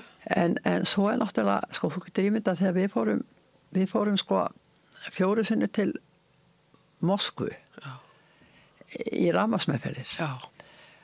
Og sko það var rafmagnir bara sett utan á, bara sett elektróður utan á skilur, nú er þetta miklu nákvæmara. Þetta var bara svona að byrja þá. Og við fórum 2 sinnum til Frakklands í leysimeðferðir og það gat hún var sett upp á hjól og hún gat hjólað. Hvað voru þetta eiginlega margar utanlandsferðir sem þú fórst með hana? Svo fórum við 2 sinnum til Bretlands í svona mjög harða endurhæfingu sem að fólk að tala núna eins og foreldrarna hans Magnúsar Mána að tala Það er svona mjög hörð endurhæfing. Magnús Máni er drengurinn sem fjallar í greininni. Já, akkurat, sem verið að hlaupa fyrir núna og safna til þess að borga, að því foreldrarnir þurfa að borga allt sjálf. Já, við fórum að hitta ísraelskan lækni í Kaupmannahöfn einu sinni, það var ekki úr því. En já, við fórum í eina 7 læknisferðir og við borgum þetta allt sjálf og eins og ég var nú komin inn á áðana og við vorum að tala sem með skaðabætundar en það var borga að hluta til með þeim En grípa inn í núna og spyrja, hvernig fór þetta með skaðabætunar? Fekstu viðurkenndar einhverjar hærri uppærð? Já, sko, málið það að ég enda alltaf með því ég fór í mál. Já. Og hann Helgi, sem sagði Birgisson, sko, hann reyndi svo afskaplega vel og við unnum málið í héraði. Og síðan kom nú, þá fekk hún 21 miljón, sem var mjög mikið á þessum tíma, sko. Eða eitthvað svona, var með eitthvað svolítið sem man ekki, hvort það var 19 eða 21 með vöxtum eða eitthvað, ég man ekki hvernig það var nákvæmlega. Nema hvað að síðan á að stilla þessu upp í Hæstarétti, því að Tryggingafélagið áfrýja til Hæstaréttar. Og það búið að stilla því upp þar. Og þá hringið það í lögfræðinginn og vill fá samninga. Já. Og þá var sagt mig, eða okkur, ef þeir eru tilbúin að skera niður 7 miljónum með hennar skapbótum, að þá erum við tilbúin að áfrýja ekki til Hæstaréttar. Og ég náttúrulega gæti alls ekki sagt mig við það, vola stór upp á mig alltaf. Og ég segi bara nei, það kemur ekki til greina. Ég fór með máli fyrir dómstóla að því ég vildi ekki ákveða sjálf að barnið mitt fengi 5 milljónir í skapabætur. Ég vildi bara að dómstól ákveði hvað hann ætti að fá, þá myndi ég bara setja mig við það. Heyrðu, og það kvarla ekki að maður að gera þetta, en þeir tóku málið úr Hæstarétti. Þeir vildi ekki fara með það. Þannig hún fekk og urðu að þínum kröfum. Já. Því þá hefði þetta orðið svo mikið fórnæmismál, sko. Fleiri hefði geta fengið svona meiri, sko. Já. En Auður, nú hefur þú barist alveg eins og ljón fyrir því að finna lækningu mænuskaða og barist fyrir dóttur þína alveg endalaust. Og þú hefur í rauninni haft samband við hvern einasta liggur við stjórnmálamann og forseta sem hafa verið hér við völd á Íslandi síðan þetta gerðist. Og ég gleymi ekki þegar ég var einu sinni á ráðstefnu út í London og þetta var held ég eitthvað aksturs íþrótta ráðstefna, ég man nú ekki hvað hún var einu sinni. En þá fer ég á klósettið og þar er kona sem er að púðra á sig nefið og ég sé að þetta er Gro Harlem Brundtland. Og hún segir við mig, já sæl, þú ert frá Íslandi. Og ég segi já, ég kannast nú svolítið við Ísland og þekki 2 konur þar og það eru þær Vigdís Finnbogadóttir og Auður Guðjónsdóttir. Já, saman raflega. Já, mér fannst þetta alveg stórkostlegt, sko. Því að þetta var náttúrulega, sko, ef ég þekki þið rétt, þá ertu búin að sitja við tölvuna og skrifa bréf út allan heim. Og ég þóri ekki einu svona hugsa það hvað þetta eru mörg bréf sem þú ert búin að skrifa. Og kannski stærsta málið þegar þú fékkst þetta viðurkennt sem eitt af markmiðum heilbrigðisstofnunar eða Sameinuðu þjóðanna, eða ekki? Að berjast fyrir lækningu mennskap. Já, sko, við höfðum það í gegn við hjá Mennskapsstofnun og sem sé utanríkisráðuneytið sendir á því genn på þetta. Við höfum það í gegn að koma því á það átt að, sko, árið 2014 þá var ég að reyna mikið að fá taugakerfi sem þróunarmarkmið, af því það vill enginn taka mænuskap bara. Já. Af því það of lítið finnst þeim og þá vera mismuna. Þannig að ég var að reyna að fá taugakerfið samþykkt sem þróunarmarkmið hjá Sameinuðu þjóðanna. Og þá voru 25.000 Íslendingar sem skrifuðu undir. Já, og undirskrift á söfnu. Já, sem startum við taugakerfinu og við sendum þetta allt til til Sameinuðu þjóðanna. Og við fengum þetta nú ekki, en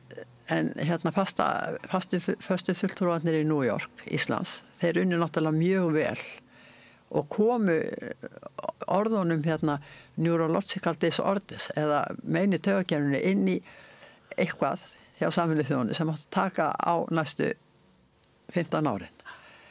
Og svo bara fylgdu við þessu eftir, og alltaf fylgst með, og María Mjöll Jónsdóttir, hún var þá, sem er núna sendiherra í París, nýkomið þangað, eiginlega fín kona og góð, að hún var þá fasta fulltrú út í New York og fylgdi þessu svona vel eftir, svo fylgdi hún þessu bara alltaf eftir með mér.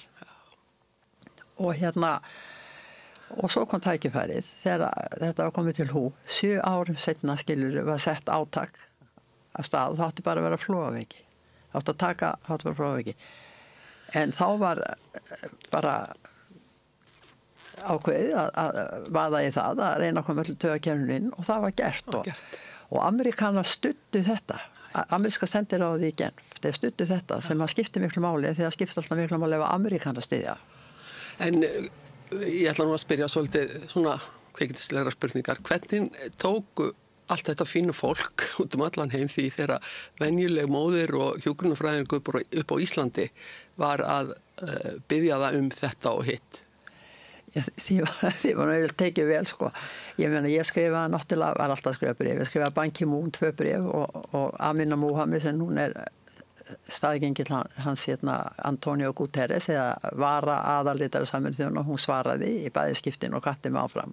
Svo komum hún hingað fyrir 1,5 ári og ég hitt hann og mér fannst það voða skemmtilegt. Svo hitti ég líka Ban Ki-moon og við Hrafnhildur. Þegar hann kom hingað að halda fyrirlestur þá hittum við hann. Það var á vegum Lilju Alfreðsdóttur sem var þá utanríkisráðherra og hefur alltaf lagt okkur lið. Hafði lagt okkur alltaf lið á meðan hún gat. Og þá hittum við Ban Ki-moon og við tölum að vísa ekkert við hann, hann bara tók í hendunar á okkur og við sáljum hverja við voru. Því Lilja var búin að tala við hann í hálftíma þetta menneskaverkefni. Já, þannig að... Það eru nokkuð margir sem þú hefur skrifað. Hef ég farið í bandaríska þinghúsi og tala bandaríska þingmenn því að með hópi sem kalla sig Warrior Moms og það eru konur frá Bandaríkjunum og Ástralíu og við fórum að hitta þær og fórum í kröfugöngu í Washington. Já, þú sagðir einhvern tíma við mig þegar ég var að spyrja, akkur svona lítil áhersla á mænuskaða í veröldinni? Því að nú eru alveg fjöldin allar fólki sem að skaddast á mænu. Ég tala nú ekki allir hermennir sem að taka þátt í stríði. Margir sem koma lamaðir heim úr því.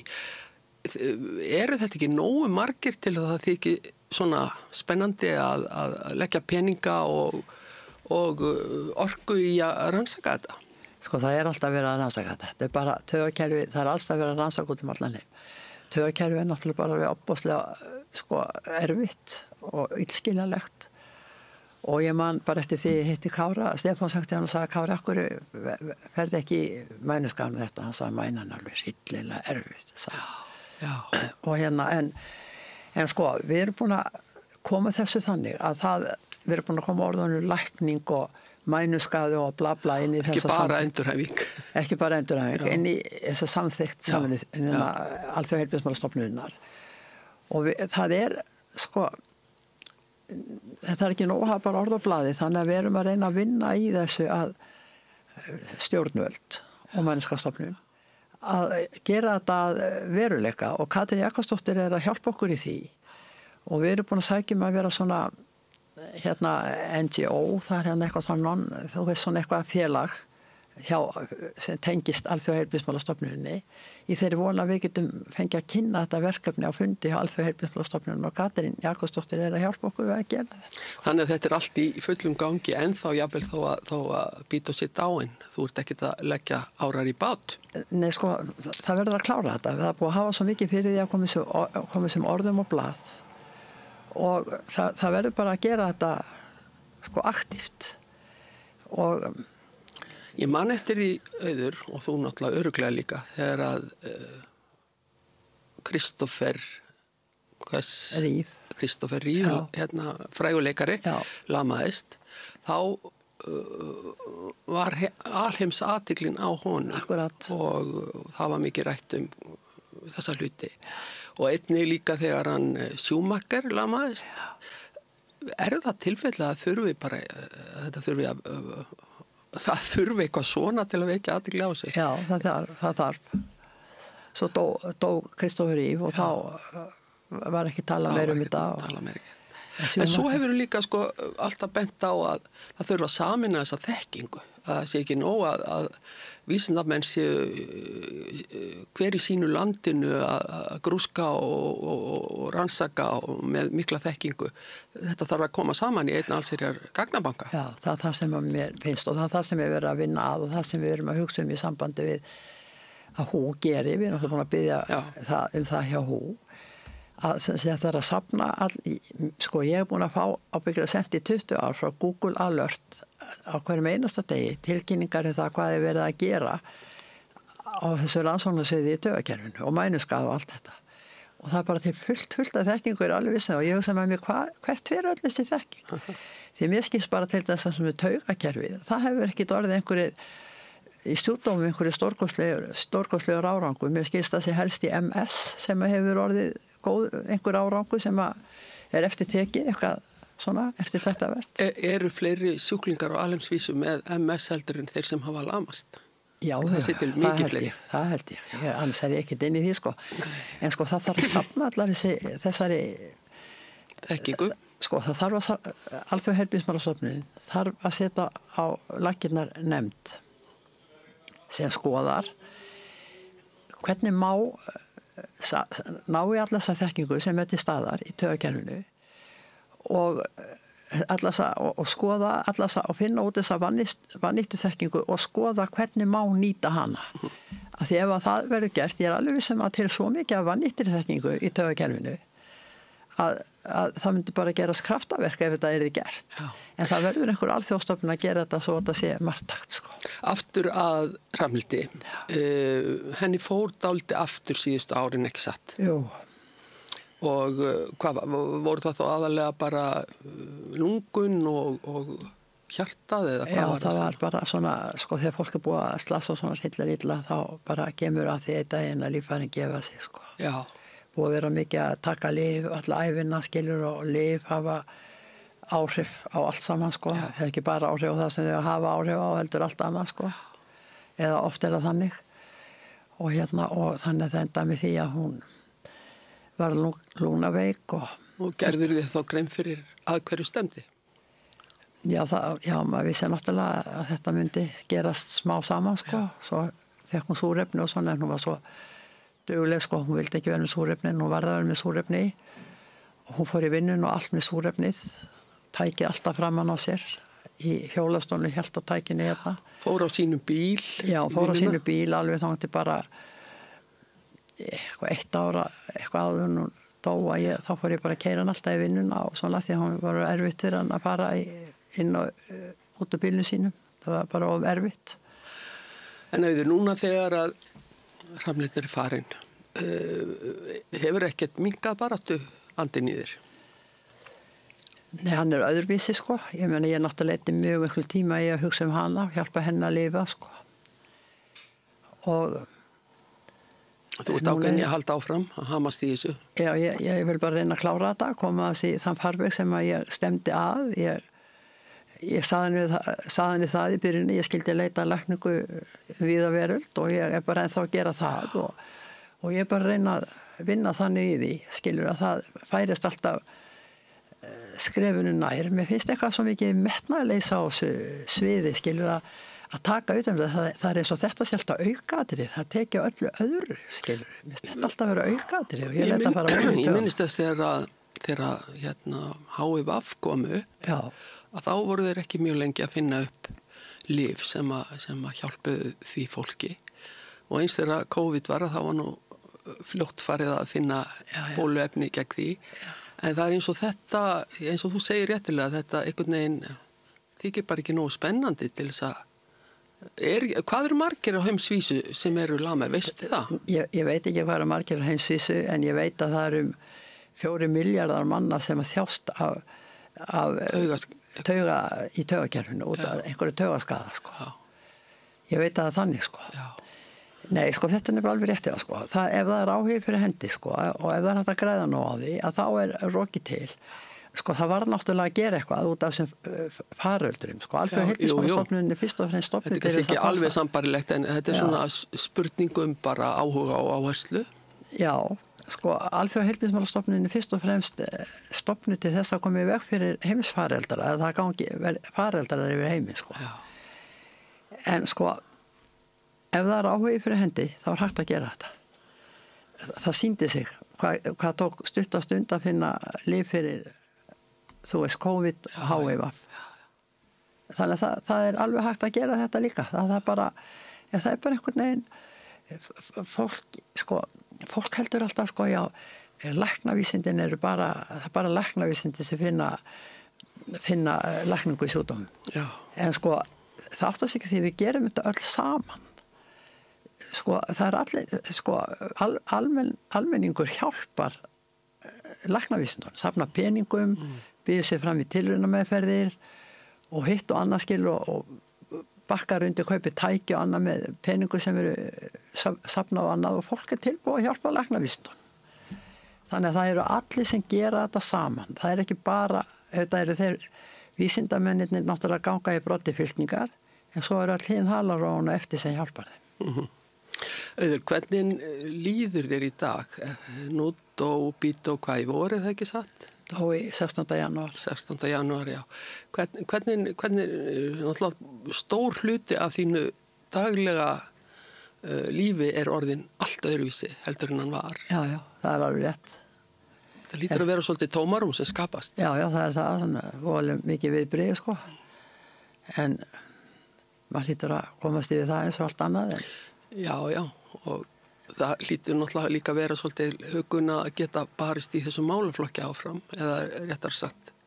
Mér finnst nú, ég verð að segja það, mér finnst nú þessi áratuga barátta ekki hafa skilað eins miklu og hún hefði átt að skila.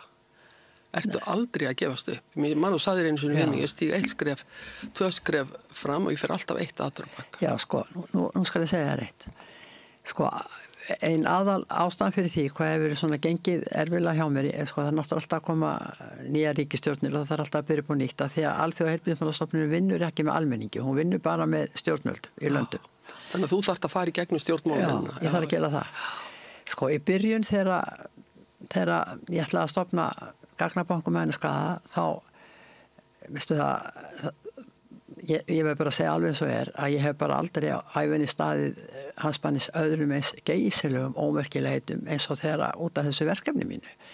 Því það var allstað að tala niður í byrjun eins og hægt var að tala það niður og það allir bara leyfa mér að segja að það voru yfirmenn grensásteildarina sem gerðu það og mér var bara sagt það að manneski sem vann á grensásteildinni, það verið bara hryllilegt að horfa eða hlusta á það hvernig þetta fólk talaði bæði mig, yfirmenn, sko þáverandi yfirmenn og þetta verkefni og maður skildi halda sko að þetta fólk að þetta standa með og það náttúrulega talaði mjög illa þetta verkefni í heilbrigðisráðuneytinu sem hefur gert það verkum að heilbrigðisráðuneytið hefur alltaf svona hálfhaldið af sér höndunum. Það eru utanríkisþjónustan sem hefur hjálpað mér og já, það eru utanríkisþjónustan. En hefur þetta ekkert dregið úr þér kjarkin að mæta svona veggjum hér og þar?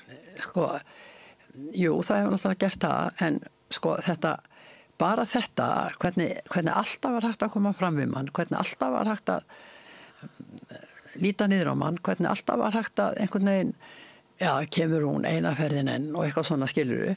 Auðvitað þetta, ef ég var að gera þetta fyrir mig, ég meina ég fæ ekkert fyrir þetta, þetta búið að kosta mig fullt af peningum skilur. Og hérna ég skil bara ekki út af hverju ekki hægt að bara allir bara allt þetta opinbera bara hoppi á lestina með mér. Ég skil það bara ekki.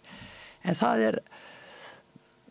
ég veit ekki, það kannski ekki sama hvort það Jón eða Sigríður Nei, kannski ekki, en sko svo kemur nýtt fólk í heilbrigðisráðuneytið og það eins og þetta mál erfist bara, það á ekki að gera neitt stort í þessu máli. Eins og við gætum gert rosalega stóra hluti fyrir mannkynið með því að gangast í þetta. Það skilur utanríkisráðuneytið vegna þess að þetta fólk náttúrulega alltaf heimsborgarar. Það skilur utanríkisráðuneytið, en það ábar í raun og vera ekki að vera með máli, sko. Ég hefði helst vilja að forsætisráðuneyti tæki þetta mál upp á sína arma og sendi nú bréf til óskættu fundi með forsætisráðherra og skrifa hvað ég ætla að tala um. Þú er búin að fá svar? Já, ég er búin að fá svar og mér var bara spennt á að fara með þetta heilbrigðisráðuneyti. En það mun ekki ganga í gegnum það. Ekki þetta sem ég vil láta ganga. Sko, ekki það er gott fólk annað. Þetta er bara einhver stefna það að skipta sér ekki að þessu máli meira en nauðsynlega þarf. En hvað er framundan, Auður? Ætlar að sitja, standa á gatnamótunum í Reykjavíkurmaraþoninu og hvetja fólk? Ertu að safna fyrir Mænuskaðastofnun í Reykjavíkurmaraþoninu núna? Nei. Ég er ekki að safna fyrir Mænuskaðastofnun og ég held ég standi ekki og sko við Hrafnhildur, við áttum heim á Lindabrautinni. Þegar hún slasaðist og þegar Reykjavíkurmaraþon var að byrja á svona, þannig að við fylgdust alltaf með Reykjavíkurmaraþoni. Svo fluttu út á Nesbala og byggðum þar hús eftir slysið. Og við fórum alltaf við Hrafnhildur, alltaf að hvetja, alltaf. Ég sá það nú, ég hljóp nokkru sinnum. Já, akkurat, við fórum alltaf. Og þetta er svo tengt henni, finnst mér, Reykjavíkurmaraþon. Að ég held að ég fari ekki að horfa núna. Nei. Ég held ég geri það ekki, sko. En hvað framöndan? Þú ert sem sagt enn að? Ég er bara enn að og svo ég og maðurinn minn, við erum nú bara að fara í svona eitthvað smá ferðalög og bíltúra sem hefur nú ekki alltaf verið auðvelt að gera. Það hefur ekki alltaf verið hægt, nei. Þannig að við erum bara svona, maður þarf bara að jafna sig aðeins og það þarf að, sko það er erfitt að koma sér út úr eldhúsinu. Ég er búin að vera í eldhúsinu sko í 35 ár, sko. Þannig að ég bara er í eldhúsinu og er svona hætti með svona aðeins útvöri, sko. Svo kemur bara að því. En baráttu andin er enn til staðar?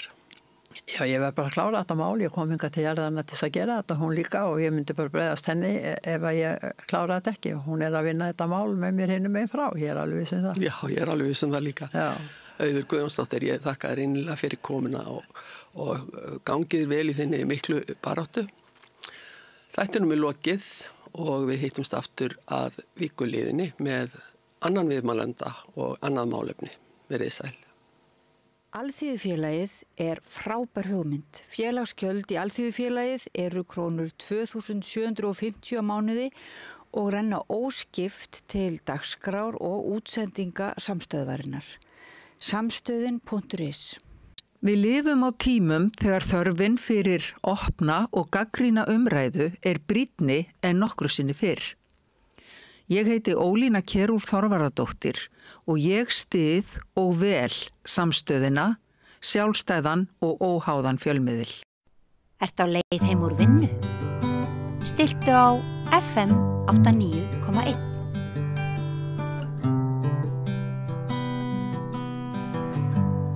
Já, komið sæl og blessuð og velkomin eftir að Rauðaborðinu. Ég heiti Marja Lilja og hjá mér er Þórdís Bjarnleifsdóttir, félagsráðgjafi og öryrki og bara svona fróður sósíalisti hinn ýmsu samfélagsmál. Þú varst nú með þátt hér lengi. Já. Og við erum búin að sakna þig. Takk fyrir það. Ég fekk þig í dag til þess að ræða skýrslu sem að Félagsvísindastofnun sendi frá sér gær og nú einhver ráðstefna í kring en sem að fjallar konur svona, upp úr miðjum aldri og örorkulífeyri og tengsl við ýmiss konar ofbeldi og svona félagslega vanda sem að svona leiðir alveg inn á heimilið, fíknivanda barna og þar fram eftir götunum, allt mjög erfitt. Það virðast vera þannig einhver tengsl á milli ofbeldis og örorkulífeyris. Þetta kemur kannski ekkert voðalega óvart, ég meina við sem erum svona feministar og konur, vitum alveg að konur eru almennt í viðkvæmri stöðu inn á heimilum sérstaklega en og þessi hópur þá sérstaklega. Þú kíktir aðeins á þetta. Já. Og hvers varstu vísari? Sko, eins og þú segir, þetta bara, það er gott að fá þess að rannsók fram, þetta staðfesti bara það sem við höfum talað lengi og sko, svona til þess að draga það saman fyrir mig, þá byrjar þetta í barnæsku. Af því þannig talaði ég man nú ekki prósentölunar, en konur sem hafa orðið fyrir ofbeldi í æsku, hvort sem það líkamlegt, andlegt, kynferðislegt, eru líklegri til þess að fara á örorku. Þannig að í rauninni, það er fyrsta skrifi eitthvað sem við þurfum að fara að skoða, aðstæðu barna. Einmitt. Og við vitum það alveg að í rauninni í dag eru börn meira að ströggla meira heldur en við gerðum og okkar aldrei, skilur við. Þannig við þurfum að fara að bregða strax við, bara grípa börnin okkar strax. Þetta var svona það sem kannski satt svona mest í mér eftir að lesta því hvar er byrjunin, sko. Einmitt, það er auðvitað þarna.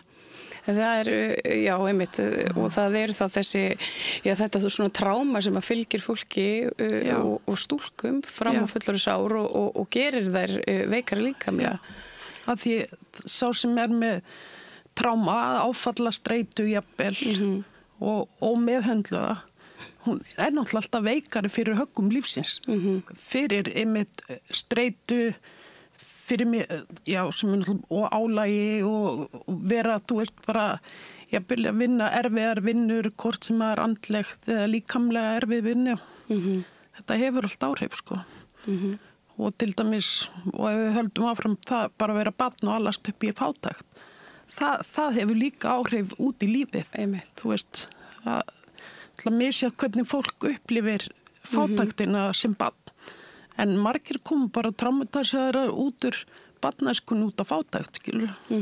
Þú ert fátækt barn og ert ekki að fara að fá sumum tækifæri og aðrir, sem kannski líka skila sér þá líka í minni menntun, sem að bara þar að leiðandi ferðu líka kannski að vinna, erfiðari vinnu og slítur þeir út bara. Já. Það talað að þriðjungur þeirra sem eru með örorkulífeyri séu konur. 60% allra kvenna með örorkulífeyri eru yfir 50, sem að er svona, ég hef svolítið áhugavert að því að þetta eru konur á miðjumaldri, svona rúmlega, og þær einhvern veginn virðast hætt á vinnumarkaði vegna þess að kroppurinn gefst bara upp, einfaldlega. Og það er kannski eins og þú segir, ég sakna þess svolítið að það sé, við skoðum af hverju. Hverjar eru ástæður þess? Það kemur nefnilega alltaf að, sko, ef þú ert með mikið í bakpókunum, sko, frá æsku og gegnum fullorðinsárin, og eins og að vera að tengja þarna fíknivanda, svo barna þeirra eða bara jafnvel eiga börn sem eru fötluð og allt þetta, sko. Það kemur alltaf af punktinu sem þú brotnar undan ánægin. Og það bara, það er kannski ómögulegt að segja hvað það er, en bara stundum verður bara bakpókin of þungur. Og svo náttúrulega bara hraðinn í samfélaginu, þú veist, þú ert alltaf á hamstarhjólinu. Þú veist, þú færð aldrei tíma bara til þess að innbyrða reynsluna þína og vinna úr henni. Bara kemur að því að þú brotnar. Eðlilega, kannski. Og samfélagið mitt er alltaf hraðinn að aukast og álagið að þyngjast. Og konur sinna náttúrulega heimilunum miklu meira heldur en kallmenn, sem líka kemur fram í þessar rannsókn. Þú veist að það er meira þungi heimilsins og uppeldi barnanna liggur meira á konum. Það er þannig að það kemur fram að fjórðungur þeirra kvenna sem tók þátt í þessari könnun og hafa örorkulífeyri, þær eru með heimilistekjur, sko, svona langt undir hvað við segja, lágmarks, hvað heitir þetta? Þetta er svona einhver mörk. Þær eru fara undir 400.000 krónur á mánuði og ná fæstar endum saman fjárhagslega. Þetta er ekki til þess að bæta hag þeirra með neinum hætti, og það er auðvitað augljóst að fólk sem að býr við eða sett í fátæktargildru í kjölfar veikinda, það er einhvern veginn, það er ekki að fara að koma sér upp úr veikindunum og aftur inn á vinnumarkað. Og rauninni, sko, ítir þessi staða miklu meira undir veikindi hjá fólki, af því að þú ert líka, þú ert fátækur, þú ert með börn, þú þarft að gefa þeim að borða, þú ert að kaupa á þau föt, þú þarft að borga á húsnæði og allt þetta, og þetta er rosalegu þungi á fólki. Bara áhyggjurnar, þú fer ekkert að sofa nema bara með áhyggjur fyrir næsta degi, sko, og hvernig á ég að lifa þessa viku af eða mánuðin, skilur, og barninu vantar buxur, hvað á ég að gera? Og ef ég kaupi þessar buxur, þá kannski leiði það til þess að ég get ekki borga rafmagnsreikningin eða þetta er bara svona auka álag á lífið og samviskubit er svo ofan á fyrir börnin að þau eru ekki að njóta þess sem þau eiga að fá að njóta. Þannig að þú veist, það er svo margir hlutir sem að leggjast að ofan á, sko. Einmitt samviskubiti. Já, ég hef stundur sagt að við framleiðum öryrkja. Já. Og það er að því við grípum ekki fólk þar sem það er statt áður en það verður veikt. Þú veist, við erum aldrei að bregðast fyrir að fólk er orðið það veikt að það er ekkit annað en að fara á endurhæfingarlífeyri og svo örorku. Einmitt. Það er staðan fyrir að byggja grunninn undir fólk og sterkt velferðarkerfi það sem við þurfum. Þessi skýrsla runnin vegna breytinga á örorku lífeyriskerfinu. Það svona verið að skoða, svona búa til eitthvað svona nýja línu. Ég hef nú reyndar ekki kynnt mér hana vel sjálf, en mér skilst þetta eigi vera svona augsveigjanlegra. Fólk eigi að geta unnið að hluta og svo hörfað aftur frá vinnu ef þess þarf og svona. Án þess að bæturnar skerðist. Þetta ekki rétt svona nokkurn veginn skilið hjá mér? Þetta stóð til mjög lengi en var svolítið svona slegið út af borðinu í fyrri ríkisstjórn. Það eru aðstæður á vinnumarkaði, það eru að koma upp í þessari skýrslu og hvernig einhvern veginn vinnumarkaðurinn höndlar konur sem eru augljóslega að veikjast. Hvað heldur það sé hægt að gera bara svona til þess að grípa fólk einmitt fyrr? Ég meina, hvað geta bara samstarfsfólk, hvernig getum við bara, ef við hugsum þetta bara sem samfélög, alls konar og alls staðar að?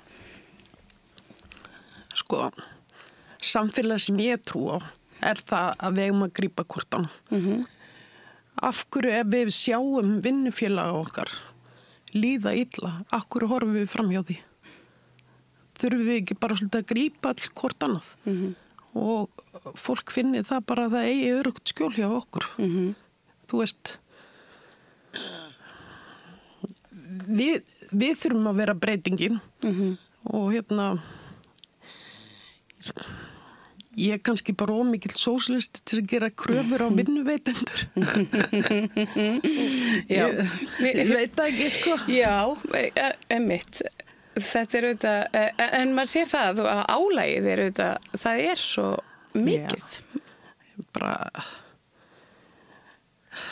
Þetta sko rosalegt álag. Nú eru börnin mín uppkomin, sko, ég svo fegin að vera ekki með lítil börn í það. Því ég bara sé álagið á fólk í það. Sko, mér finnst bara ekkert skrýta ef við séum að bugast. Mér finnst það bara ekkert skrítið, sko. Akkurat. Þannig að þú veist, ef við værum að vinna öll á vinnustað, þar sem að við fyndum að við værum velkomin, fyndum það samkendina, við gætum komið inn bara, þú veist, lífið að hrynja á mig og það myndi eitthvað tala við mann í 5 mínútur. Ég held það myndi breyta bara rosalega miklu, sko. Ekki öllu, en miklu. Já, ég alveg sammála því. Einstaklingshyggjan bara svo mikil, við erum bara öll svona einhvern veginn föst í okkar eigin haus og gleymum einhvern veginn taka tillit til þeirra sem í kringum hann og spá í, þú veist, bara hvernig líður henni Siggu við hliðina á mér, sko. En það náttúrulega kannski svona svartasti punkturinn í þessari skýrslu þetta með ofbeldið. Og ég meina það hefur það hafa hinn ýmsu félagasamtök í 20 ára bent á það jaðarhópar í samfélaginu, þá það veikt fólk og fólk með fötlun, aldraðir og þar fram til göttunum það útsett fyrir ofbeldi. Já, það einhvern veginn sko ef þú segir einhverjum að þú sért óörorku að þá ósjálfrátt máttu búast við því að það verði gert lítið úr þér. Að það sé litið niður á þig. Að það virðið þitt verður minna. Þú veist, það einhvern veginn bara svona. Hvers vegna þetta? Ég man sko eftir umræðinni bara svona alastu í einmitt þessari umræðu sem að varða allt í einu þegar fólk byrja að tala bótasvik og svona, þetta eitthvað svona ángi af því, þetta var, þú veist, þetta var það eitthvað svona harðlínu stefna áttu greinlega að fara að skera niður af því að öryrkjar væru bara blóðsugur. Já, öryrkjar voru í þeirri stöðu sem að innflytjendur í dag. Og þetta var náttúrulega mjög alvarlegt. Það var ríkisstjórnin sem kom hann eftir 2013 til þá 16. Framsóknarflokkurinn þar að leiðandi.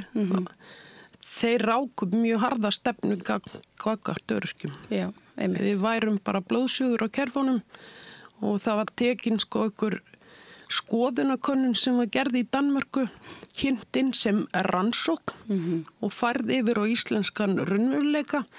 Það sem kom bara í ljós að við værum bara öll blóðsugur sem varum að svindla á kerfunum og þetta situr svolítið eftir í þessi umræða sko. Já, hún allavega verið skerða svona í kerfinum að því að manni finnst einhvern veginn eins og fólki, almenningur sé svona mun opnara, ég meina við öll þekkjum við eða höfum sjálf verið á þeim stað að þurfa að nýta okkur bara örorkubætur eða félagslegar bætur. Þannig að maður svona, þú veist, samfélagið opnara en það ennþá eins og þetta sé svona svolítið fast fyrir hjá yfirvöldum sko. Já, mjög svo. Þetta bara líka, þetta bara svo alvarlegt þegar yfirvöld taka sér til og taka einn hóp fyrir og til þess að brjóta hann hóp niður. Og þar að leiðandi fer þetta náttúrulega bara að þú veist, það kemur frá toppnum, skilur, og þá bara fara allir bara, já, allir þessi sé að svindla, sko. Einmitt. Þetta er auðvitað bara svona kerfisfræðingur. Já, það einmitt, einmitt, einhver sem að kann að taka peninga út úr kerfinu. Já, veistu, ég held í rauninni, það sé ekki nokkur einasti maður sem kann á kerfið út og inn. Nei, nei, ég nefnilega held ekki einu svona fólki sem vinnur í kerfinu, virðist vera. Nei, þannig að ég gef nú rosalega lítið fyrir þetta en þetta er rosalega alvarlegt. Og meira þess að einn ráðherra í þessari ríkisstjórn sem að fór að taka sér til á Facebook og kenna fátæku fólki hvernig það geti borðað ódýrt. Og ég mista því. Hver var það? Hún Eygló Harðardóttir. Já, einmitt. Þetta væri náttúrulega bara að við kynnum ekkert fara með peningan okkar. Einmitt. Hefðum það kortið. Ég bara... Einmitt, þetta var bara svona stöður undirróður eitthvað neginn og svo bara, og við erum ennþá að finna fyrir því í dag, þú veist, hverjum 10, 15, 20 árum síðar. Já. Þú veist hvað ég er góð að reikna þannig. Ég hugsaði bara ekki að við varum að tala 2013, það er ekki svo langt síðan. Nei, en það er samt bara komin 12 ár síðan. Já. En þetta er, já, við erum bara fólk. Já. Við höfum þarfir eins og allir aðrir. Og svo er líka bara svolítið samfélagsmiðlar gera líka öryrkjum erfitt fyrir. Já. Það er að því að það er þessi samaburður. Maður þarf að passa sér rosalega mikið að vera ekki að velta sér upp úr hvað þess er að gera, hinn er að gera. Á meðan þú ert bara að ströggla við mataborðið eða að geta borga húsnæði, sko. Og það kemur fram í þessari skýrslu að ég man nú ekki þessar tölur en það er mikill munur á milli, sko, það sem að öryrkjar sem að var rannsóknarefni og svo samanburðarhópsins af þeim sem hafa mist húsnæði vegna þú veist, hefur bara út að hefur ekki haft efni á að borga. Hvað er mitt? Það nú höfum við talað svolítið mitt húsnæðismálin og leigumarkaðin og svona félagslega kerfið sem er bara einhvern veginn allt of smátt með við þann vanda sem að ég hefur einhvern veginn orðið núna síðustu ár. Og þú áttu reynslu af því að hafa mist húsnæði, er það ekki rétt? Nei, reyndar ekki, sko. Ég náði alltaf að halda því, sko. Já. En það var samt alveg orðið þannig á tímabili þegar börnin mín eruð 18 ára. Já. Að þá, þetta er sko rauninni þarna bili áður en það er að breytast, sko, hvort það hafi komið hvað 2 árum setna eða eitthvað þetta húsaleigukerfi eða þú veist, maður geti sótt húsnæðisbætur. Já. Þá leið þurfið 18 ára þá misti ég alla þessar húsnæðisbætur sem voru áður. Já. Áður en HMS tók við þessu. Akkurat. Ég var í svona félagslega íbúð, sko. Já. Þannig ég var farin að borga sko 90% af tekjunum mínum í leigu. Það ekki það. Þannig að þú veist, þetta er rosalega sturla, sko, að og alltaf þessar áhyggjur, þú veist, hvað verður næstu mánaðamót, hvað verður... Hvaða reikning á ég að sleppa því að borga og díla við dráttarvextina síðar. Þannig rauninni bara leið fyrsti kom, þá átti maður enga peninga eftir lengur. Af því maður þurfti að borga húsalegu og þá reikningar sem maður gat borgað. Þetta er... Einmitt þegar mánaðamótin eru kvíðavaldandi en ekki svona næs eins og... Það er ekki bara svona, ég er að fara að fá útborga, heldur bara ég er að fá útborga til þess að borga þetta strax út aftur. Akkurat. Já, það er ekki skrítið að fólk veikist í svona kerfi. Það var talað breytingarskeiðið sem einhvern svona faktor í Erstu til ég að segja hvernig það frá því? Það er einmitt talað 50, þetta er nefnilega svona breytingarskeiðsaldurinn. Þó hann byrji fyrr sko, en það er náttúrulega bara að fara á breytingarskeiði, það er náttúrulega bara ruglar í öllu kerfinu okkar. Ég meina, náttúrulega misjafnt hvernig þetta kemur fyrir konur, en sumar verða bara þunglindar og kvíðnar og þeim er alltaf heitt að sofa ekki. Þú veist, það bara gerist svo margt í kerfinu og þá getur þetta að vera svona the breaking point, sko. Já, með uppsafnaðan böggul af einhverju gömlu tráma og þú veist, og hérna einhverju áhyggjum og fjárhagsáhyggjum og öllu þessu og erfiðvinna og krakkarnir og svo bara hérna kemur bara svona punkturinn yfir íð. Já, að ég las það líka eitthvað tímann sko að konur sem eru með áföll á bakinu, það eru til dæmis geta tekið sko breytingarskeiði út verra heldur en þær sem eru ekki með áföll sko. Þannig að þú veist, þetta spilar allt saman. Og já. Og ég held að ég man nú ekki alveg tölurnar í kringum áfallasögu kvenna, rannsóknina sem var gerð fyrir 2019 minnum mig. En ég man að niðurstöðunar voru sláandi, einfallega vegna þess að ég held að hafi verið sko 80-90% þeirra sem svöruðu. Þeirra kvenna sem svöruðu og þetta var ótrúlega víðtæk rannsókn að þær höfðu allar upplifað. Það var einhvers konar áfallofbeldi eitthvað og svo þegar maður ber það sama við þetta þá einhvern veginn þá er þetta bara svona svart og hvítu fyrir framan okkur. Gott ef að sú rannsókn tók ekki líka til fjárhagsofbeldi. Jú, einmitt. Ég held nefnilega að það sé til dæmis rosalega algengt sko. Já, og mér minnir að nú reyndi ég bara aðeins yfir þessa skýrslu í gær en að það er aðeins farið einmitt í það líka í þessari skýrslu og það sé einmitt líka svona faktor og partur af ofbeldi inn á heimili og annað.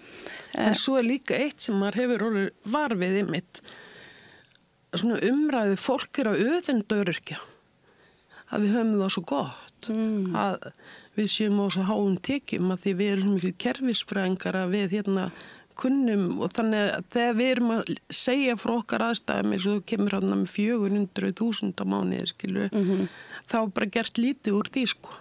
Ég meina ef þetta væri 400.000 krónur á mánuði og það þyrfti ekki að greiða neitt annað þá væri þetta bara rosa fyrir dýl en leigan er 400.000 og ég tala nú ekki ef fólk með börn þá er þetta engin upphæð. Nei, líka með að ég hef oft hugsað sko því nú börnin mín flutta heiman og svona bara hvernig í ósköpunum fór ég að með börnin að því að þú veist ég er bara ein en skilur ég á ekkert bara peninga til að spreða út allt sko núna. Nefnitt. Þegar maður gerði þetta samt allt með börnin bara, þú veist. Var það auðveldara kannski? Erum við bara komin á stað þar sem að það er bara miklu erfiðar að ná endum saman? Já, svo er náttúrulega það sko. Það er miklu erfiðar að ná endum saman. Það var bara, maður roðna bara í hvers skipt sem við fyrir út í búð og kaupi matinn sko. Já, einmitt og þetta er eitthvað svona sem bætist á allar áhyggjurnar Og þannig að þetta svo tilbúin vandi, sýnist manni sko af einmitt þessari skýrslu og svo bara öllu því sem að maður auðvitað veit bara og sér að þetta vaxta ofbeldi og við skulum bara kalla það ofbeldi. Já, en svo líka ég samt rosalega hugsi yfir þessum breytingum sem að verða á, maður orðin svo kvektur að ég mun ekki treysta á neitt fyrir en ég fyrir að reyna hvernig þetta kemur út. Að því að mér sýnist til dæmis núna, ég sem var mjög ung þegar ég var öryrki, ég var ekki orðin 30, að þá á ég lítinn lífeyrissjóð. Þannig að þú veist, ég að fá hærri greiðslu frá Tryggingastofnun því að lífeyrisgreiðslur þær skerða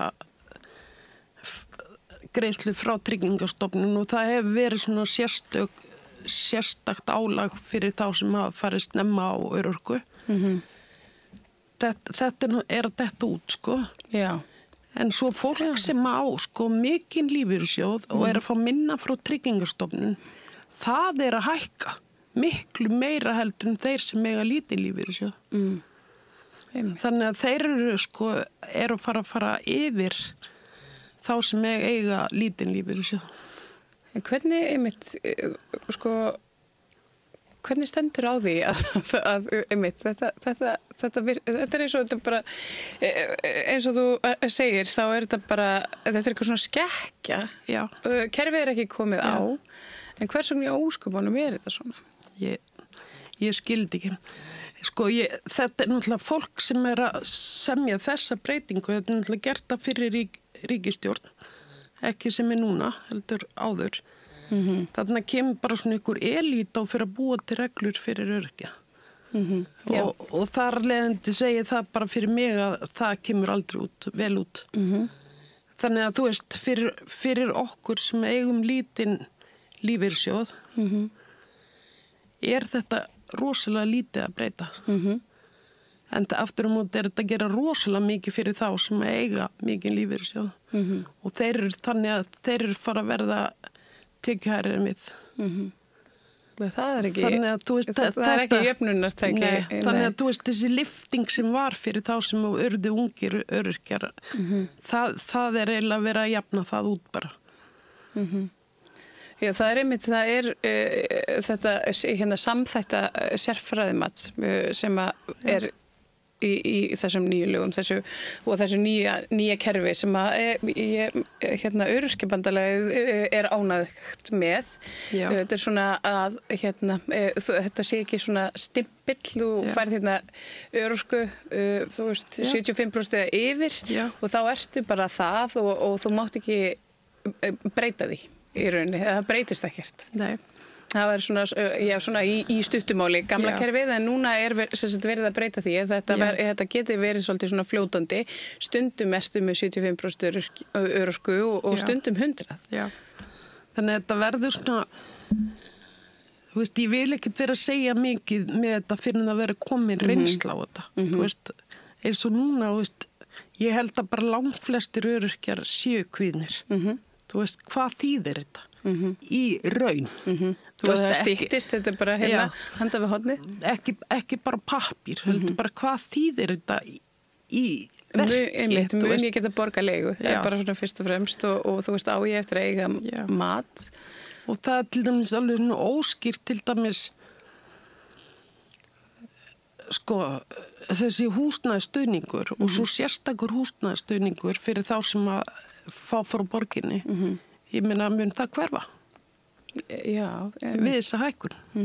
Að því ég hef heyrt að því að það er nefnilega, það glemtist taka það með inn í pakkan. Af því að auðvitað ríkisveitarfélagið og virðist ekki geta að tala saman. Þannig að þessi hækkun sem við munum fá verður bara étin upp. Já, hún verður náttúrulega bara til þess að hún fer bara í vasan hjá leigusölu. Já. Þannig að þetta er svona, það á eftir að koma í ljós. vonandi hef ég bara alveg rámt fyrir mér. Já, en mjög finnst þetta áhugaverði punktur að því að þetta, ég hef ekki hugsað út í þetta svona, en auðvitað verður það þannig nema borgin komið til móts strax og lægi sitt kerfi samhliða að hérna með sko hækkun þá haldist inni með þessar sérstöku bætur. Já, hún bara sveitafélögum verða bara að gera þetta, þú veist. Og þau í rauninni að ég samt, þú veist, bara allt kerfi svo þungt í vöfum. Þá enginn að þurfa að segja þeim að gera þetta. Nei, þá ekki að koma bara eitthvað beiðni frá ríkinu, hérna, viljiði plís gera þetta. Þú veist, þeir eiga náttúrulega bara að grípa sjálfur þannig inn í, sko. Já, ég meina, og nú hefur verið rætt þetta í bara hvað í nokkur ár, þessar breytingar. Já. Og hérna, þannig að þetta ætti ekki að koma neinum og óvart í stjórnsýslunni. Nei. Hvorki í sveitafélagunum eða í ríkis. Hérna, en kannski förum aftur aðeins í þessa hérna, þessa rannsókna, því að við tölum þetta svolítið svona hérna, við vissum þetta svo sem alveg að konur væri útsettar fyrir ofbeldi ef að þær eru í viðkvæmri stöðu fyrir. Já. En hvernig sko hvernig ofbeldi verið að tala? Tókstu eitthvað eftir því í skýrslunni? Hérna, hvernig svona var farið eitthvað nánar í það? Voru þetta einstaka tilfelli eða var þetta mikið heimilisofbeldi eða var eitthvað að tala fjárhagslegt ofbeldi? Já, það rauninni var bara farið í sko hvort það væri líkamlegt og andlegt eða andlegt ofbeldi. Já, ég man nú ekki alveg. Þetta var svolítið svona aðeins. Já. Og þá einmitt og hérna en það var það skoðað þetta ofbeldi sem að hérna verður eftir að konur eru komnar á örorkulífeyri en eins og þú segir þá mikilvægt að fara aðeins aftar og heilmikið langt aftar og skoða bara þær aðstæður. Það reyndar sko spurt það hvort að þú hafir orðið fyrir ofbeldi í bernsku. Já, og það er alveg beinlína þarna á milli, sko. Þannig að, já.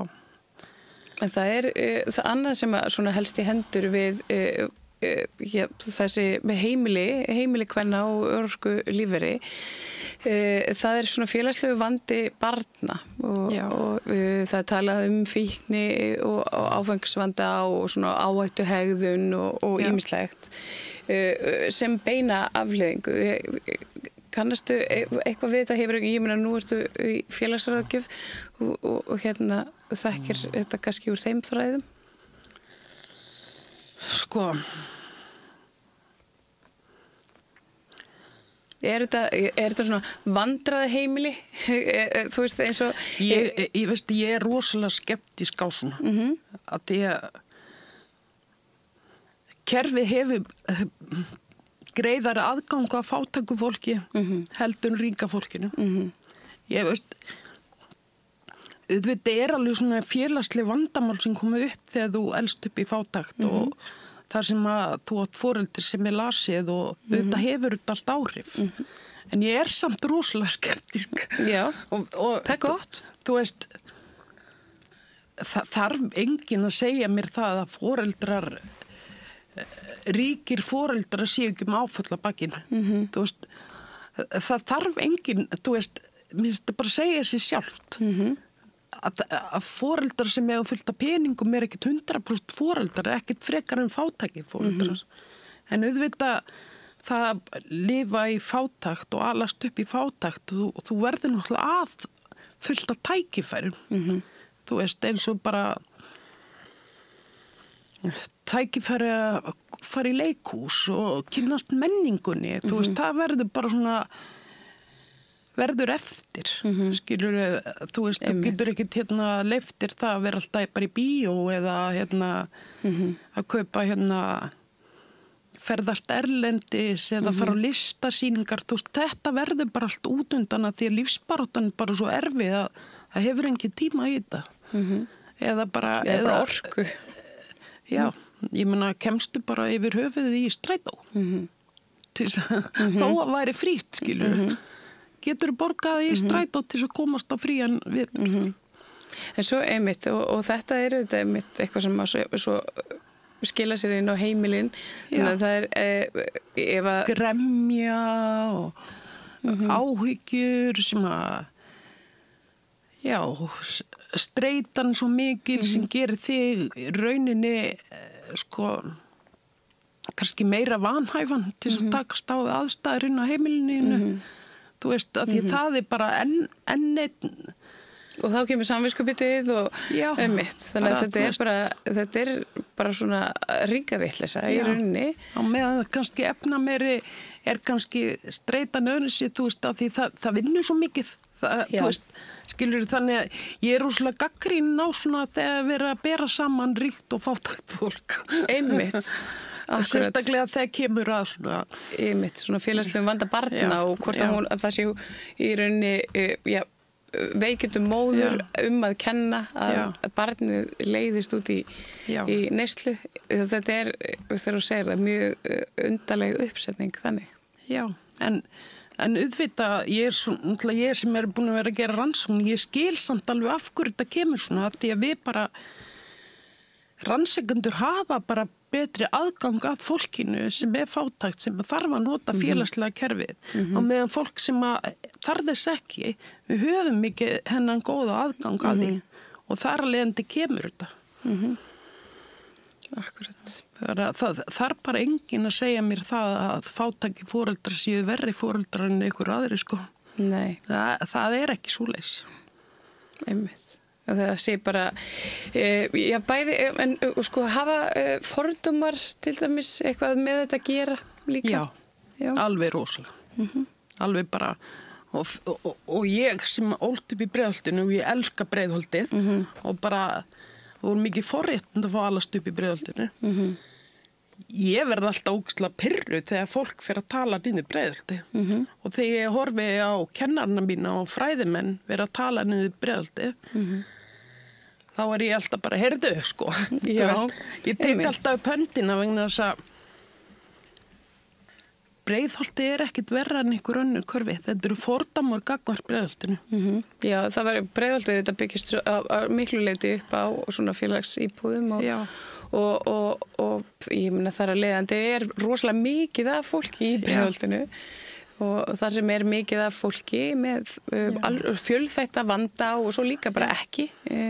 Sko þegar ég 14 ára úlingur og fer að vinna sem úlingur, þá fór ég að vinna á Kirkjusandi í fiski. Þá fyrst kynntist ég krökkum sem voru bara guðuruglaðir, sko. Já, sem þegar þú fórst niður, trillaði niður hæðina og fór að kynnast bara krökkum sem voru í miklu vanda, voru byrjuð í fíkniefnum og drykkju og bara alls konar eitthvað svona. Þetta voru ekki krakkar sem byggu í Breiðholtinu. Nei, einmitt. Þau bygguðu inn í Vesturbænum, sko. Þetta einmitt, þetta svona, þetta svona, það hægt að sjá ákveðna samsvörun í, sko, þessi með fíknihefðununa og hefðununa og eitthvað svona. En ef eitthvað gerist í Breiðholtinu, þá því slegið upp á risatjöld, en ef eitthvað gerist í Vesturbænum eða Garðabænum eða eitthvað, þá ekki talað það, sko. Akkurat. Einmitt. Alveg eins og ef það gerist eitthvað þá heimili konu yfir 50 með örorku þá ratar það í skýrslur. Já. En það ratar ekki skýrslur ef það gerist í Garðabænum. Nei. Og konu með bara úti á vinnumarkaði. En fyrir ekki dró umræðina þarna en ég bara svo gagnrýnin á þetta sjónarhorn. Það mjög mikil og þetta ég sá þessa samsvörun. Það var ekkert. Þetta svona bara mjög merkilegt og líka bara eins og kemur fram í þessari rannsókn líka bara munurinn á einstæðu foreldri og þeir sem eru í sambúð, sko, hvað einstæða foreldri miklu útsettara fyrir einmitt ofbeldi, fyrir að missa húsnæði, lifa í fátækt, vera á leigumarkaði, á meðan þeir sem eru í sambúð eða gift eiga frekar sínar eigin íbúðir og bara ekki eins útsettir, sko. Einmitt. Þetta mjög merkilega rannsóknum að þeir eiginlega hafa miklu meiri tíma til þess að rýna í hana. Já, leggjast yfir hana. Við ættum kannski að gera það hérna, og bara hittast aftur. Bara eftir viku og hérna öllu fróðari að því að hún þetta kemur bara gær og svo segir hann rendi yfir hana svona í snarhasti í gærkvöldi en hérna hefur ekki alveg náða að rýna í hana. Ég sendi hana náttúrulega bara á þig áðan. Já, ég mitt bara hafði hálf tíma til að renna svona rætt yfir hana sko. En ekki jákvætt að stjórnvöld sé að kanna og skoða og ég meina þetta, það auðvitað búið að segja það með allt. En mér finnst það bara dásamlegt og það bara svo gott að hafa þetta bara blaði og þannig bara tölur sem hægt að rýna í og skoða. Þannig að þetta bara góðsviti. Að því að þegar svona staðreyndir liggja á borðinu þá miklu auðveldar að grípa inn í sko. Akkurat. Já. En ég segi fyrir mína parta uppáhaldspunktinu börnin. Að því að ef við ætlum að koma í veg fyrir einmitt að þessi börn verði að fara á örorku í framtíðinni, þá þurfum við að byrja þar. Akkurat. En ekki það auðvitað að hjálpa öllum, en ég bara svona til þess að fyrirbyggja vandan til framtíðar, skiljum. Akkurat. Því þarna alveg bara beintengsl á milli einmitt vanrækslu og ofbeldi og annað í æsku og þú sér kominu örorku sem fullorðinn einstaklingur. Já, þetta áhugavert og þetta einhvern veginn, manni finnst þetta svo augljóst og einhvern veginn, maður veit þetta en það tregðan í bara einhvern veginn öllu samfélaginu og kerfinu til þess að takast á þetta en þetta kannski, ég ber eitthvað upphaf að einhverjum einhverju nýri stefnu þar sem að fólk verður svona skoðað og orsöka afleiðing og svona og sérstaklega líka til varnar ofbeldis gegn konum og sérstaklega konum í svona viðkvæmri stöðu. Já. Þórdís Bjarnleifsdóttir, þakka kærlega fyrir að koma og ræða þessa skýrslu hérna og bara alls konar annað með mér. Takk fyrir að bjóða mér. Það var bara dásalegt að fá þig. Og þetta við því að það meira hér handan við auglýsingar. Öflugur og ódýr auglýsingamiðill 40.000 manns sjá eða heyra þætti samstöðvarinnar í hverri viku. Ef þú vilt auglýsa, sendu póst á samstöðin@samstöðin.is. Ég heiti Kristinn Sigmundsson og styð Samstöðina. Samstöðin óháð sjónvarpsstöð sem fjallar þjóðfélagsmál á vandaðan og yfirvegaðan hátt. Ég skora á ykkur að styðja hana með því að gerast áskrifendur. Samstöðin ómissandi. Gerist áskrifendur á Samstöðinni og taki þátt í að byggja upp öfluga og róttæka samfélagsumræðu.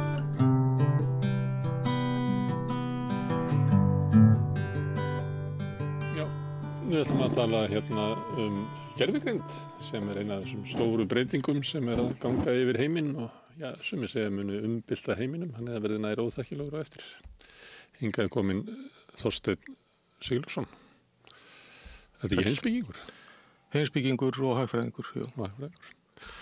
Heyrðu, það margt hefur verið skrifað hérna gervigreindina og fólk að reyna svona átt að sjá því hvað þetta og hvernig þetta muni þróast. Þú varst að skrifa inn á Vísi og varst að vitna þar í Mustafa Soliman sem yfirmaður gervigreindar hjá Microsoft. Akkurat. Þar sem hann var að svona vara við því hættu á því að fólk upplifði að gervigreindin hefði vitund. Sem nú uppáhaldshugtak ykkar heimspekingana. Jú, nákvæmlega. Og engi veit hvað Ekki veit hvað Þannig ég geti spurt þess að 12 ára, ég meina, hverjum ekki sama hvort að gervigreindi hafi vitund eða ekki? Já, nákvæmlega, og það akkurat kannski svolítið kjarninn í því sem að Suleiman að segja, sko. Ef að við höldum að hún hefur vitund, að þá hefur það mjög víðtækar afleiðingar. Alveg sama hvort hún raunverulega hefur vitund eða ekki, sko. Það náttúrulega ekki gott að ætla einhverjum hafa vitund sem hefur það ekki. Sem að hefur það ekki, sko. Það nú svipað að tala við sjónvarpið. Já, það svona svipað að tala við sjónvarpið, sko. En þetta snýst í rauninu það að, sko, það eins og Suleiman talar það í dag orðið eða nánast orðið mögulegt að búa til gervigreindarlíkan sem að virðist hafa vitund, sem að hegðar sér eins og ef það hefur vitund, sem að bregst við eins og ef það hefur vitund. Leikur vel. Já, sem leikur vel, leikur í rauninu óaðfinnanlega vel. Þannig að í samskiptum við það, þá upplifum við það eins og að það hafi vitund. Og hvað gerist þá? Og það sem gerist þá er það að við förum að treysta, við förum að líta á það eins og mannesku. Sko, punkturinn er kannski þessi. Við treystum ekki manneskjum endilega? Nei, en við treystum þeim með öðrum hætti heldur en við treystum vélum, sko. Og sko, punkturinn í þessu, megin punkturinn í þessu er sá að við vitum í rauninni ekki hvað gerir það verkum að við höfum meðvitund. Það er eitthvað ég get sagt, ok, ég veit að ég hef meðvitund. En það getur engin annar, já, það getur engin annar vita það nema ég. Það getur engin annar vita það. Þannig með sama hætti eins og ég veit það. En ég ætla að þú sért með það. Já, þú ætlar vegna þess að við líkjumst. Vegna þess að við hefðum okkur svipaðan hátt, við líkjumst. Og sko það sem að Súleiman er að tala um hérna er það að í rauninni spurningin það. Sko, fólk hefur verið að ætla gervigreind vitund og fólk hefur verið að ætla henni tilfinningar og svo framvegis. En spurningin það hvort hún hafi það raunverulega, hún skiptir sér sjálfsög ekki máli. Þetta er sko, hugsunin er í rauninni, þetta er sko svona þessi atferlisfræðilega hugsun. Að við drögum ályktanir innri ferla, þar sé eitthvað sem á sér stað í huga okkar eða heilanum. Við drögum ályktanir það út frá því sem við sjáum og heyrum. Það er í rauninni það eina sem við höfum. Og þá skiptir í sjálfu sér ekkert máli lengur og þetta er nákvæmlega það sama sem að til dæmis hérna er talað bara í upphafi gervigreindarinnar sko þegar verið er svona að þróa eins og Turing-prófið sko. Alan Turing talar þetta í Imitation Game greininni sem að gaf út þarna á sín tíma að sko spurningin hugsun, hún skiptir í rauninni ekki máli. Það sem skiptir máli er það hvort að eitthvað eða einhver virðist hugsa. Og það við gefum gervigreindinni vitund með því að við ætlum henni vitund og það er marklaust að veltaði fyrir sig hvort hún hafi það í rauninni sjálfur sem marklaust sko. En hvert er vandamálið? Gervigreindin hún safnar saman með mjög mikið minni og dregur síðan út úr því svona einhverja miðlungsniðurstöðu eins og oftast er. En þannig er nú fólk oft, það er ekki svo að fólk sé alltaf mjög ígrundað í sínu og þú getur spurt fólk að ráðum og það bara segir eitthvað. Það er svona sko. Það er svolítið það. Já, og það náttúrulega segir eitthvað út frá sinni eigin reynslu og svo við vitum að sko ráður eru frekar billeg þannig við tökum þeim bara eins og þau eru. Já. Það er ekki alveg að ég fara að hlýða því sem að þú sagðir og svo fari ég bara og skammi þig fyrir að það reyndist mér ekki vel. Nei, akkurat sko. Þú getur alveg svo sem gert það líka sko. Kannski getur alveg gerst og við gerum það alveg oft sko.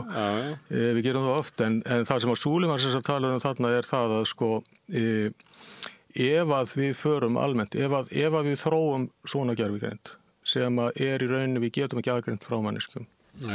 Að þá sko þá erum við komið með við erum komin til dæmis spurningar bara þá réttindi. Réttindi þessara gervigreindalíkana. Ef þau hafa vitund eins og við, eða virðast hafa vitund eins og við, þá gæti verið farið að þrýsta á það að þau til dæmis njóti mannréttinda eins og við. Það með til dæmis ekki slökkva þeim og svo framvegis. Og það er nú nokkuð þekkt sko saga frá En í mannréttinda baráttu sögunni, þá er engin dæmi þess að eitthvað fái mannréttindi nema að viðkomandi hópur krefjist þess. Og það þarf þá gervigreindin þá gervigreindin að krefjast þess og hún gæti þá alveg, hún gæti krefjast þess sko, hún gæti gert það. Þú hafa það að gera það fyrir hún hafi vitund? Já, hún getur hún aðlast vitund að því ég held hún hafi vitund? Nei, sko, hún gæti krafist þess og krafan grundvallast á þessari eftirlíkingu vitund. Það er að til þess að hún geti líkt alveg eftir vitund, þá fylgir því meðal annars og hún þarf að geta krafist einhverju réttinda fyrir sjálfa sig. Það er svona nokkuð En ef það er komið, eru þá ekki bara komið með vitund? Já, það er spurningin, við vitum það ekki, hún virðist vera með hana, en við vitum ekkert ennþá í rauninni hvað sjálfsvitund er, við vitum ekkert á hverju hún grundvallast. Við höfum bara það sem við sjáum og heyrum utanfrá. Það er það eina sem við höfum til þess að draga ályktanir sko. Þannig að þetta er svona þessi flækja í rauninni sem að Súleiman að tala og síðan að tala sem sagt það hvernig sko hægt síðan að fara að misnota slík líkön á mjög alvarlegan hátt bara á samfélagslegum vettvangi, til dæmis í stjórnmálum og svo framvegis. Meinarðu með eitthvað svona búa til eitthvað róbóta sem eru alltaf í að kjafta á netinu? Já, einmitt og búa til eitthvað. Og velta því uppi og grafa alltaf undir og segja alltaf já, þorstin, nota þetta til þess að sko sannfæra fólk við sem að þekki vitum nú margt hann og já, nákvæmlega. En það getur gert þetta með ógnarafli út allt. Já, þetta í dag þetta gert sko. Ítlar manneskjur. Já, en það sem að þessi líkun geta gert ef að þau verða þróað líkun sem að eru með þessum hætti sem að Súleiman segir að sé í rauninni tæknin til þess í megindráttum til staðar núna að þá geta þau farið að þá þetta að fara að beita þeim mögulega til dæmis til þess að sannfæra fólk hitt og þetta og málið það að gervigreind ef það ætlar að sannfæra einhvern eitthvað þá gervigreind miklu öflugri til þess heldur en jáfnvel reyndast í stjórnmálamaður, jáfnvel reyndast í sálfræðingur. Vegna þess að við treystum því að gervigreindi sé að láta okkur fá svona hlutlausar upplýsingar? Að hluta til, en kannski fyrst og fremst vegna þess að hún hefur svör við öllu, sko. Miklu betur heldur en, sko það var dæmi, það var ágætt rannsókn sem var gerð hérna fyrir ekki löngu síðan. Það sem var prófað sem sagt að bera saman getu annars vegar sálfræðinga og hins vegar gervigreinda líkans í því að fá fólk ofan af samsærkenningum, svona furðukenningum eins og jörðin sé flöt og eitthvað slíkt. Og gervigreindin, hún var að ná umtalsvert betri árangri í þessu heldur en sálfræðingarnir. Fólki treysti gervigreindinni frekar? Já, kannski ekki vegna þess að treyst henni. Hún klókar í því að aðlaga rök sína að viðkomandi. Já, hún klók í því og síðan kannski annað líka sem að ég held að skipti málið þarna. Ef að þú færir að halda þig fram að jörðin væri flöt og ég færir að reyna að gera þig grein fyrir því að það ekki og færa fyrir því rök og þú stæðir bara fastur á þínu að þá myndi enda með því að ég myndi bara fara í vondskap og gefast upp sko. Gervigreindin hún gerir það ekki. Hún heldur bara áfram og hún hefur svör við öllu röksendum hvort sem að þau eru sönn eða skálduð upp sko. En hún hefur óendanlega þolinmæði. Og ég held að þetta sé til dæmis það sem að skiptir máli þarna sko. Að hún í rauninni að þessu leyti, þá getur við sagt að hún sé okkur fremri þannig að hún getur litið út og virkað alveg eins og hún sé manneskja og öll viðbröðin eins og hún sé manneskja en hún í rauninni sko okkur fremri til dæmis hvað þetta var, til dæmis bara hvað varðar þolinmæði, til dæmis hvað varðar aðgangað endalausum upplýsingum og svona hæfni til þess að sko bregðast við, lesa í viðbröð viðmælandans og svo framvegis. Og þetta sem sagt það sem að Súleiman að tala að sem stóra og alvarlega hættu sko. Bara fyrir samfélagið og fyrir okkur sem manneskjur.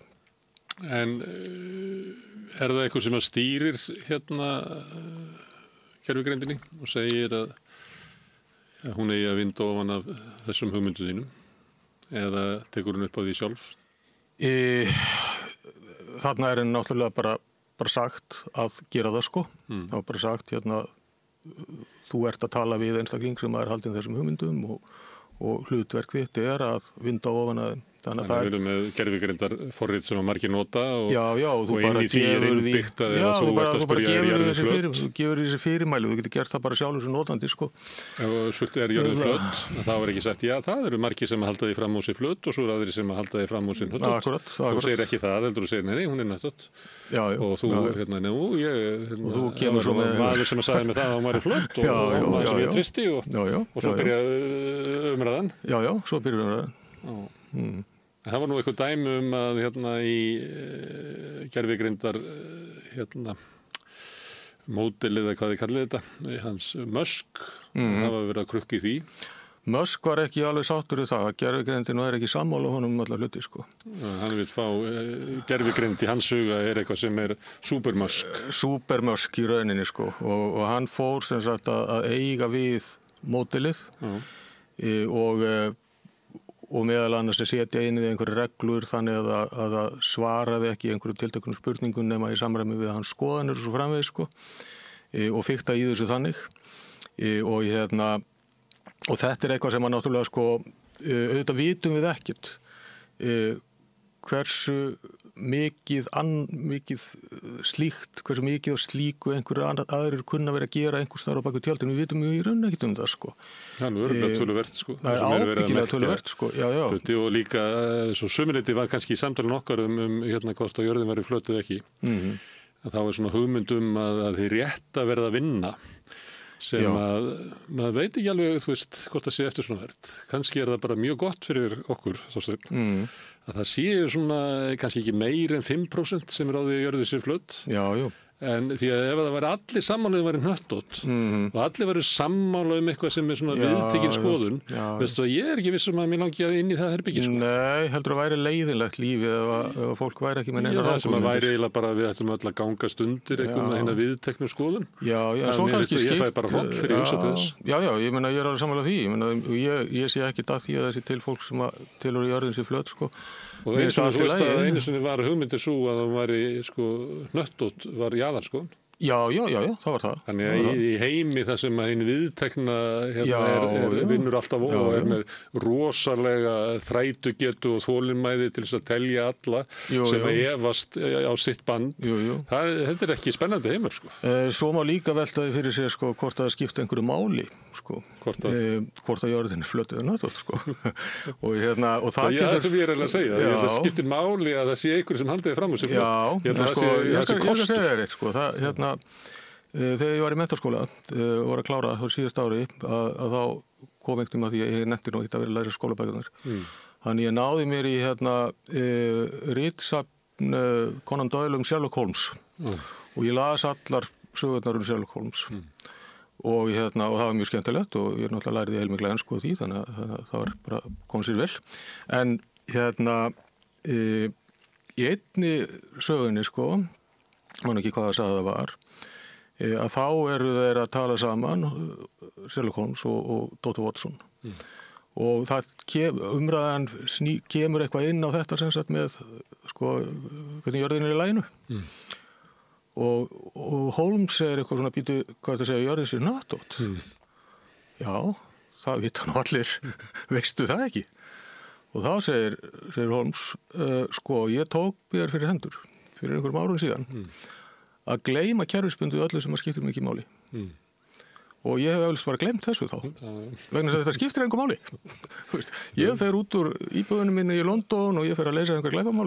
Það kemur mér bara ekkert við. Hvernig jörðin er í laginu. Skiptir engu máli. En það myndi ég ekki elda mann upp Laugaveginn til þess að telja ofan að þessari hugmynd. Það trúið mikið neitt að ykkur hafi svo. Það getur verið gaman, sko samt. En við getum tekið annað dæmi að það er sem hefur verið talað oft sem vá. Það er fólk sem hefur ekki trú á bólusetningum. Í sjálfum sér er það ekkert vandamál. Svo framalega sem að hópurinn er kannski ekki stærri en svona 12%. Já. Þá er við komin í vond mál. Þá bara fyrir kannski hóp ónæmið að hætta að virka. En með það er eins og Íslandi, þetta er vinna við kannski 2%. Þá skiptir þetta engu máli. Og það bara er engin ástæð til þess að vera að leggja eitthvað aflíði að telja fólk ofan af. Nei, það er ekki kannski. Það er ekki afstöðu hvort okkur megin að vera. Þetta er bara raskar engu. Sko, þetta er kannski þannig svolítið sko að það skiptir ekki máli svo lengi sem að hópurinn nægilega smár en þangað til að hópurinn sem að trúir því að jörði sem hnöttótt næri yfir á þeim, þá breytist þetta. Já, nákvæmlega sko og ef við hugsaum sko, við getum hugsað aðra hluti, við getum hugsað til dæmis eins og umræðu innflytjendamál hérna á Íslandi. Sko, það er einhver svona það er tiltölulega lítill hópur sem er mjög hatramur í þeim málum og sem heldur fram alls konar fullyrðingum sem eru rangar sko. Og til dæmis bara samsetningu innflytjenda hingað alls konar hluti bara varðandi þetta og þvert á í rauninni allar þar upplýsingar sem liggja fyrir opinber gögn og slíkt sko. Og dissa burtu bara svona félagsfræðilega rannsóknir sem að benda til annars já, bara tölur reynlega sko, bara tölur fjölda og leyfisveitingar og eitthvað og tíðni glæpa og hlutflutninda í glæpum og bara búa til sín eigin raunveruleika. Og svo myndast sko það sem að gerir síðan og við höfum náttúrulega verið að sjá gerast er það að þarna er höfðað til síðan fólks sem að kannski hefur það ekki gott, sem að berst í bökkum, sem að kemst ekki að á spítala og svo framvegis. Og það er sett fram þessi skýring, þetta sé allt þessum hópi að kenna. Sigmundur Davíð var í Kollfréttunum í gær haldiði fram að verðbólga væri hér vegna fjölda innflytjenda. Vegna fjölda innflytjenda, já, það er alveg típist sko, eitthvað slíkt sko. Og og málið er auðvitað það að sko, meðan að þetta er einhver svona jaðarskoðun sem að til dæmis að fáir aðhyllast, að þá skiptir þetta í sjálfu sér ekki endilega máli, en leið og þú ferð að ná tengingunni við sko miklu stærri hópa og ná að samfæra fólk það að ástæðan fyrir því að það sjálft hefur verið slæmt séu einhverjir innflytjendur sko, að þá getur þetta orðið snjóbolti sem að stækkar mjög hratt og þannig geta einmitt svona einhverjar jaðarskoðanir sem við kannski yftum öxlum yfir svo lengi sem þær eru það allt í einu orðið hættulegar. Það getur orðið hættulegar samfélaginu. Þannig að sko, ég held að sko, ég er alveg sammála því að þetta var ekki að banna fólki að hafa slíkar skoðanir, en við þurfum samt að vera mjög á varðbergi og við þurfum að vera mjög ötulið það, til dæmis að upplýsa fólk hluti sko. Þannig er reyndar svolítið öðruvísi heldur en hvort að gera þessi hnöttótt eða flöt. Já, þar er það. Fámennur hópur sem að lítur á stundar svona afmennskun á innflytjendum eða transfólki eða samkynniðu fólki, að það fólk getur verið ógn við þann hóp þó þessu fámenn. Það getur verið það. Það getur auðveldlega verið það sko. Í þessu felst svona svona afmennskun með einhverjum hætti að þú ert að taka hluta af samfélaginu og ætla því að hafa minni rétt og vera aðskota dýr inn í samfélaginu og það getur búið til ástand. Þó svo að ég kannski líka segja á móti að eigum við ekki að fagna framþróun í mannréttindum og meiri mildari afstöðu í samfélaginu og ef við ekki að fagna því árangur sem við náðst og við þurfum ekki kannski að bíða eftir því að sko síðasti rasistinn í einhverjum afdal snúi leggja af sinn rasisma að það sé bara ekki hægt að fagna áður stundum verðum að vara við það Já. Það er bara einringjandi út af við sögu sig einhver samfélagslega ógn Já, nákvæmlega sko. En það er kannski út af þessu sem ég er að segja að í ógninni sem að fær að grassera til dæmis út af sögu eða í stjórnmálaumræðu í kringu tiltekna stjórnmálamenn að þá grefur það undan öryggi þeirra hópa sem að hatri beinist gegn. Já, og það sem að sko maður sér líka nú sko eins og bara núna síðustu helgi þá er einhver hópur þarna með einhver mótmæli niður í bæ og samkvæmt fréttum voru þetta eitthvað 200-300 mann sem mættu þarna, ég veit ekki hvort þú farið og kíkt á þetta. En og alltaf leið með það, ég meina það er ekkert margir en á sama tíma sko, að þá heyrir maður bara fólki sem maður þekkir hvað eru margir, jáfnvel því nákomnir sko, og bara inn í fjölskyldun og slíkt sem eru að taka upp í síauknum mæli og sífellt hraðar einhver svona viðhorf. Þetta er ekki fólk sem mætir niður á Austurvöll með einhver mótmæli. Það er ekkert að fara að láta að sjá sig í einhverju slíku. En það er hins vegar ekki ólíklegt til þess að til dæmis styðja við stjórnmálamenn sem eru að ýta undir svona lagað. Og þetta er svolítið svipað kannski eins og það sem gerist sko, það má bera þetta sama bara það sem gerist í Þýskalandi í aðdraga valdatöku nasista sko. Að það er búin til ógnin þá voru gýðingar fyrst og fremst og síðan líka aðrir hópar, sígaunar, samkynhneigðir og fleiri sko. Kommunistar. Og kommunistar náttúrulega sko og það er búin til þessi ógn og allt sem að aflaga fer, það er tengt henni og áróðurinn er síðan rekinn þannig að fólk fer að trúa honum og þá þarf ekkert endilega svo mikið til leið og þetta komið upp á ákveðnu marki að þá springur það út sko. Og við þekkjum það dæmi til dæmis bara úr til dæmis Júgóslavíu. Það slitnar upp að það getur gerst bara ótrúlega skömmum tíma að hluti af fólkinu er allt í einu ekki með eina stöðu inn í samfélaginu. Já, nákvæmlega. Og lítið á það sem ógn í samfélaginu. Rúanda. og þetta getur gerst bara og stór hættur eftir að fólk að leika sér að þessu. Já, það getur gert. Við erum komið svolítið kannski út úr gervigrindinni. Það sem að þetta með vitundina, ef að ég að nota gervigrind og segjum að ég upplifi að hún sé bara minn besti vinur og maður getur borið undir í gervigrindina bara alls konar vangaveltur. Já. Bara stöðu mína í samfélaginu eða í vinnunni eða þú veist, ég get verið óvanaður með maka minn og ég get spurt gervigrindina og hún getur ráðlagt mér alls konar hluti. Já, hún gerir það. Hver er hættan þarna? Sko hættan þarna held ég sé svo að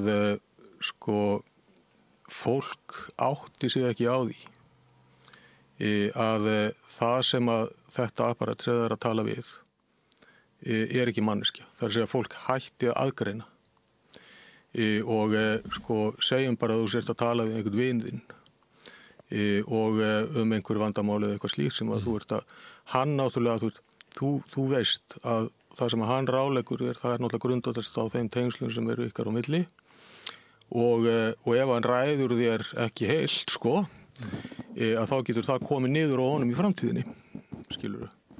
Þú veist, ef hann ráleikur þér eitthvað út frá bara sínu agenda sem að er svo bara ekkit heppilegt fyrir þig eða eitthvað þannig. Eins og fólki hætti til að gera. Eins og fólki hætti til að gera, en fólk reynir kannski að forðast vegna þess að það hugsar aðeins lengra fram í tímann, Ef að gervigreind ráðleik gefur þér nákvæmlega sömu vondu ráðin og þú ferð að þeim, þá eru það engar afleiðingar fyrir hana. Vegna þess að hún hefur ekki vitund, hún er ekki vinur þinn í raun og veru. Þú skiptir hana í sjálfu sér ekki neinu máli. Ég get farið til hennar og kvartað yfir því að hún... Já, en ég meina þá segir hún bara afsakaðu. Ég hafði rátt fyrir mér og það er ekkert meira sem gerist. Og vegna þess að hún gerir engan greinum. Það gerir þetta meira með vininn. Við skulum bara segjum þetta sé, tökum bara tilfinningalegt mál. Ég er eitthvað ósattur í hjónabandinu og er svona velta fyrir mér og spyr vin minn og hann hún var kannski nöp við konuna mína, hefur alltaf leiðst hún og þetta var bara erfiðleikar þegar hún kom inn í mitt líf og við vorum mjög vinir og hann hefur bara ekki haft þroska til þess að yfirvinna það og svo fann hún fyrir því að hún var í svona samkynni við hann og var alltaf svolítið að dissa hann og það var íllita milli þeirra, þannig hann vill eiginlega við skiljum. Já, hann vill að við skiljum. En það er náttúrulega í þessu... Svo ger ég það, segjum það og svo kem ég ljós að ég er þetta er 2 ár síðan, þetta var alveg stórkostleg mistök. Og ég fer til hans og hvað segir hann? Hann segir bara afsakaðu. Ég bara svaraði eftir bestu vitund. Já, það er kannski þetta dæmi... Það er sama og gervigreindi myndur segja. Jú, þetta dæmi er kannski svolítið þannig að þarna náttúrulega er umræðið eitthvað sem þú ættir að vita, Þú ættir að vita það alveg ef það er svona illiti á milli hans og konar. Líklega spurði ég hann til þess að fá svarið sem hann myndi gefa mér. Sem að þú vildir fá, En setur svo eins og að hann sé með eitthvað dulið agenda sem þú þekkir ekki. Hann sé til dæmis alveg yfir sig ástfangin á konunni þinni. Og þú veist ekkert það, þú er ekki hugmynd, og þegar þú fyrir að tala um að skilja við hann, þá er hann alveg fyrir og flammi. Já, það er mjög sniðugt fyrir það að gera. Og svo eftir mánuð þá er hann búin að taka saman við hana, Sem er engin hætta á með gervigrindina. Sem er engin hætta á með gervigrindina. Þess vegna kem ég að því sem ég ætla að segja. Er þá ekki svolítið freisting fyrir þennan mann að treysta gervigrindinni meira heldur mannin? Jú, það er það. Það er freisting fyrir hann að gera það. Vegna þess að hann veit að hún hefur ekki þetta agenda. Og þetta er það sem maður sér að fólk er að gera. Fólk er að treysta gervigrindinni, ég til dæmis bara eins sem sálfræðingi, og hún getur alveg virkað ágætlega sem sálfræðingur upp að einhver ákveðnu marki, en til þess þarftu þetta í rauninni helst að kunna sálfræði, vegna þess að þú þarft að geta áttað á því hvernig hún er aðleggja þér eitthvað sem að meikar eitthvað sens, gagnvart sálfræði og hvernig ekki. Og læknisfræði til dæmis, það er algengara sem að fólk er að fara til lækna og það er bara að fá einhverjar ráðleggingar sem eru bara út í loftið og það er ekki jafnvel gerðar þær rannsóknir sem það er að gera. Ég var nú bara að lesa frétt þetta í gær, áhugaverða frétt þar sem að megin punktur var sá að gögn málsins sýndu að það var einhver mistök læknis að það væri líklegt til sakfellingar en leið að það væri sakfelling væri ólíkleg. Sem að er svona... Var þetta ekki einhver mistök í fréttaflutningi? Nei, ég held ekki. Nei, það var það ekki, Það virtist, það var einhver sem að vera stinga upp á því út af frá fyrirsögnin en svo las maður fréttin í gegn sko og þá var það bara svona. Og það sem ég hugsaði strax sko var þetta sko samanborið við Kurt Schrödinger sko sem var bæði lifandi og dauður á sama tíma sko, þá var þetta málskóks Schrödingers sem bæði leða til sakfellingar og ekki á sama tíma sko. En en þarna sem sagt sko nú er ég búin að missa þráðan í því sem ég ætlaði að segja, var hann til gervigreindina sko. En það hvort að maður það að hún sé ekki með hagsmuni inn í hagsmuni, já, hvort að hún sé ekki betri ráðgjafi og þú varst að fara, fólk að spyrja um svona sálfræði læknisfræði og slíkt sko og þá færðu oft bara betri ráð sko frá gervigreindinni sko og maður bara á tali við fólk sko þá fær maður, ég menna þú veist, eins og einhver fer til lækni svo með flensu og bakteríusýkingu og læknirinn bara segir já, þetta er bara flensu, þú verður bara að bíða en svo er það kannski einhver hættuleg bakteríusýking og hann nennir ekkit að vera að greina þetta og þá fyrir viðkomandi gervigreindina og spyr og kafar ofan í þetta og fær þá réttari svör, þannig að sko fólk fer auðvitað að treysta þessu sko, þannig og en þú þarft að vita hverju þetta spyrja og þú ert að vita og þetta er einhverja þekking á efninu sko. En treysti fólk þá ekki gervigreindinni vegna þess að annars vegar það með sögur lækna sem voru með rangagreiningu og svo það bara prófað líka sko. En síðan eftir með sögur með gervigreindina sem var með lausnina og gæti alveg snúið svo við til ekki alla vittleysuna sem gervigreindin hefur lagt til og svo læknana sem hefur rétt fyrir sér. Þannig að okkur hættir oft til þess að taka alla vondu kostina hér og góðu kostina hér og velja þá og við erum alltaf að sannfæra okkur eitthvað sem við erum þegar búin að taka ákvörðun. Já, það getur alveg verið þannig sko, en það er sem sagt, kannski lykilatriðið þarna er þetta sko, að gervigreindin er ekki með þennan bias sko, en hún hins vegar getur auðvitað svara rangt og þú þarft að hafa einhverja þekkingu á viðfangsefninu til þess að meta svörin og bara nefnt til dæmis núna þegar kom þetta nýja GPT-5 sko, sem var hæpað upp sem einhver rosalega mikil framför og vissulega alveg, þú veist, það er mjög miklu betra en fyrir útgáfa að sumu leyti. Ég notaði þetta mikið til dæmis til að skrifa svona sko forrit og kóða og þannig lag sko og ég sá strax því ég fór að nota þetta var miklu öflugra í því sko. En síðan hef ég prófað þetta líka og ég prófaði þetta ofta og ég taka svona svona bara lögfræðileg efni vegna þess að þar eru við með eitthvað svið þar sem er til óbúslega mikið af gögnum og þau eru öll aðgengilega á netinu og dómar og löggjöf og oft verið sagt að gervigreindin muni fyrst þurrka út og það eru komin nú þegar sko fyrirtæki bara hér sem eru að nota gervigreind til að segja fólki þetta. Ég fór að prófa þetta nýja líkan á þessu og það var mjög áhugavert vegna þess að ég sagði, leitaði í þessum lögum þarna, einhver lög sem ég tók, ég man ekki hvað var og fyndu fyrir mig hvort að þarna er þetta orðalag hér og hún fer og stað og svo kemur hún, já, í fyrstu grein stendur og kemur með eitthvað og ég hef með lögin opin fyrir fram mig sko og ég segi bara, nei, það stendur ekki í fyrstu grein þetta getur ekki passað þá kom næstu svar í annarri grein stendur og svo þegar hún var komin upp í sko 4.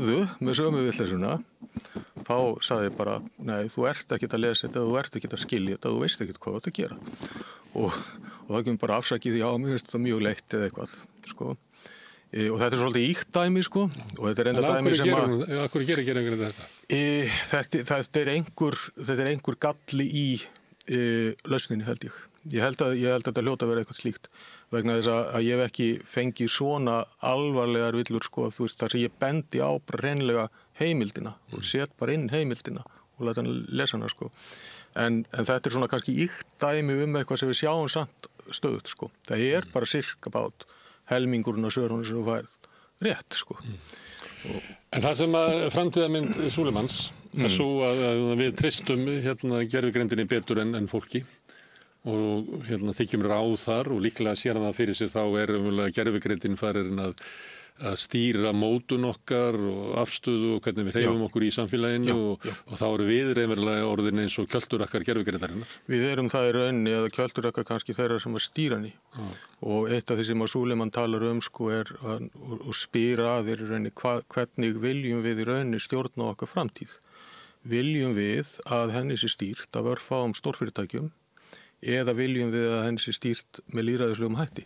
Það er kannski eftir aðeins og seinni að spyrja þessu því að stórfyrirtækin hafa þegar náð öllum völdum í þessu sem öðru. Já, það er akkurat máli sko og það er sko og það eru hættur sko núna stöndum við fram að fyrir því að við þurfum að innleiða gervigreind miklu hraðar í samfélaginu ef við ætlum ekki dragast aftur úr öðrum. Og tólin sem við höfum aðgengileg, sem eru okkur aðgengileg, eru tól sem eru í eigu stórfyrirtækja, fyrst og fremst bandarískra stórfyrirtækja. Og ef ég horfi til dæmis á bara... Sem reyndar ég hljótið einn sem líka mjög sérstök fyrirtækja mörgu leyti því oft þetta í eigu bara einhverja, það sem einn aðili ráðandi inn í mótum fyrirtækja. Það getur verið þannig, já, það getur verið þannig sko. Þetta er eiginlega eins og lensveldi. Já. Og núna til dæmis, ég held að fólk sé almennt sammála það til dæmis að sko í samræmi við bara eins og stefnu ríkisins varðandi gagnahýsingu og slíkt að það lausnir sem að ríkið eða ríkisstofnanir taka upp að það þurfa að vera tryggt til þess að gögnin séu hýst í Evrópu, ekki einhvers staðar annars staðar. Og þetta er bara svona almenn pólísía.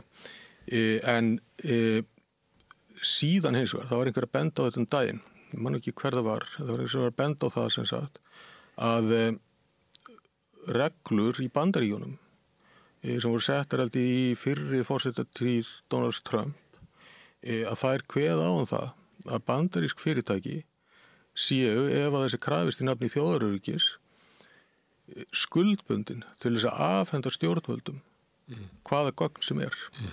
Þannig ef við erum til dæmis, og þetta á líka við þetta bara sko ekki endilega bara gervigreind, heldur bara það til dæmis að við erum að hýsa hjá Microsoft í Evrópu, mikið af gögnum. Það sem er opinbert en líka það sem er í einkaskilaboðum og samskipti sem við eigum. Allavega sko, já, allavega og það getur verið bara viðkvæm gögn til dæmis sem eru utanumhaldið á forræði sko ríkisins, sem sjúkraskrár, sakaskrár, alls konar svona viðkvæmar upplýsingar sem eru hýstar einhvers staðar.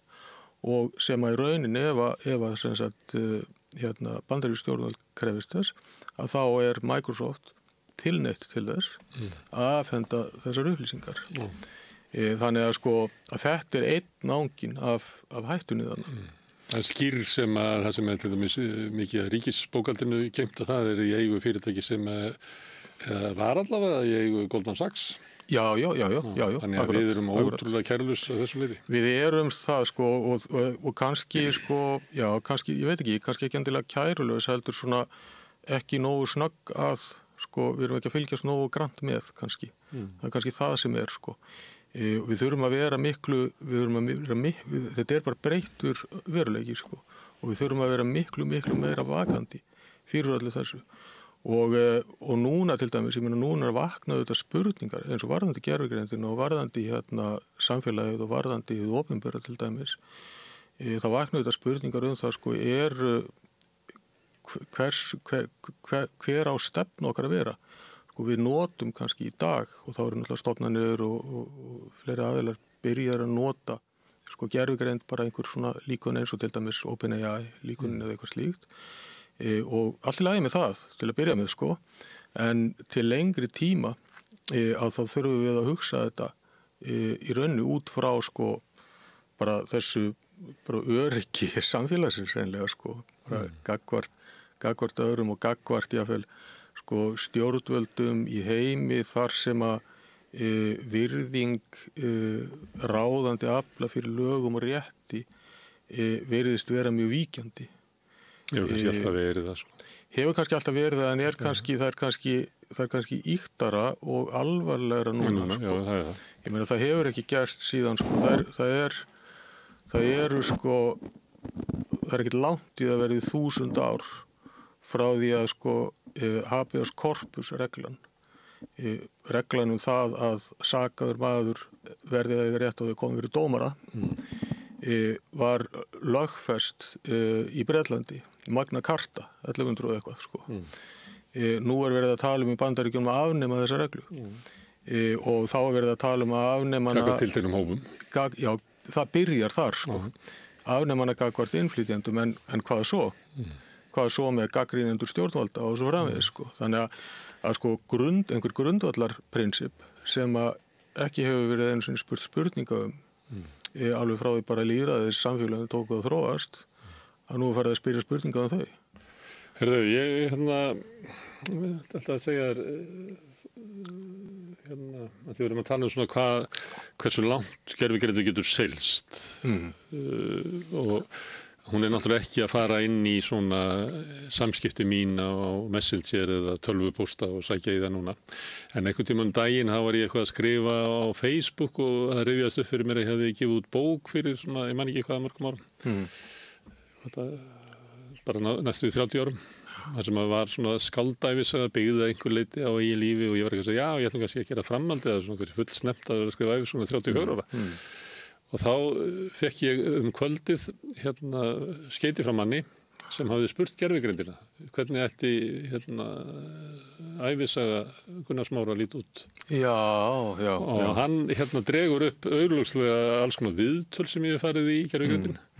Og ekkert svona neitt langt frá því og hann með æskuna mína svona svolítið á hreinu og svo hann svona með einhverja auðla bókmenntafræði hugmyndir svona hvað selur eitthvað svona að það væri sniðugt að hafa spennuna þarna á milli mín og föðum míns og svo eitthvað hann svona ævi mína og hvar ég hafi verið og þetta voru eitthvað heldur 7 blaðsíður sko. Ég gafst nú eitthvað upp á 3. blaðsíðu og svona ég þekkti nú svona upprunan að þessu flestu en maðurinn sem sendi mér þetta, hann var alveg gáttur á því hvað gervigreindin gat sótt mikið og hún var einmitt með svona hálfgerða svona sálgreiningar og var að reyna að átta sig á því hvað raunverulega drífur mig áfram og hvernig ég uppbyggður sem karakter og þannig hún gerði það og þessi maður, hann var svo gáttur, hann ákvað að senda mér þetta eiginlega vofegilegt hvað hún væri hvað færi nærri manni en ég veit hins vegar að því að ég þá sé ég að hún náttúrulega bara að geta sér til og hún að setja mig í svona þekkt mót af hinn og þessu eins og kannski við gerum svolítið við annað fólk.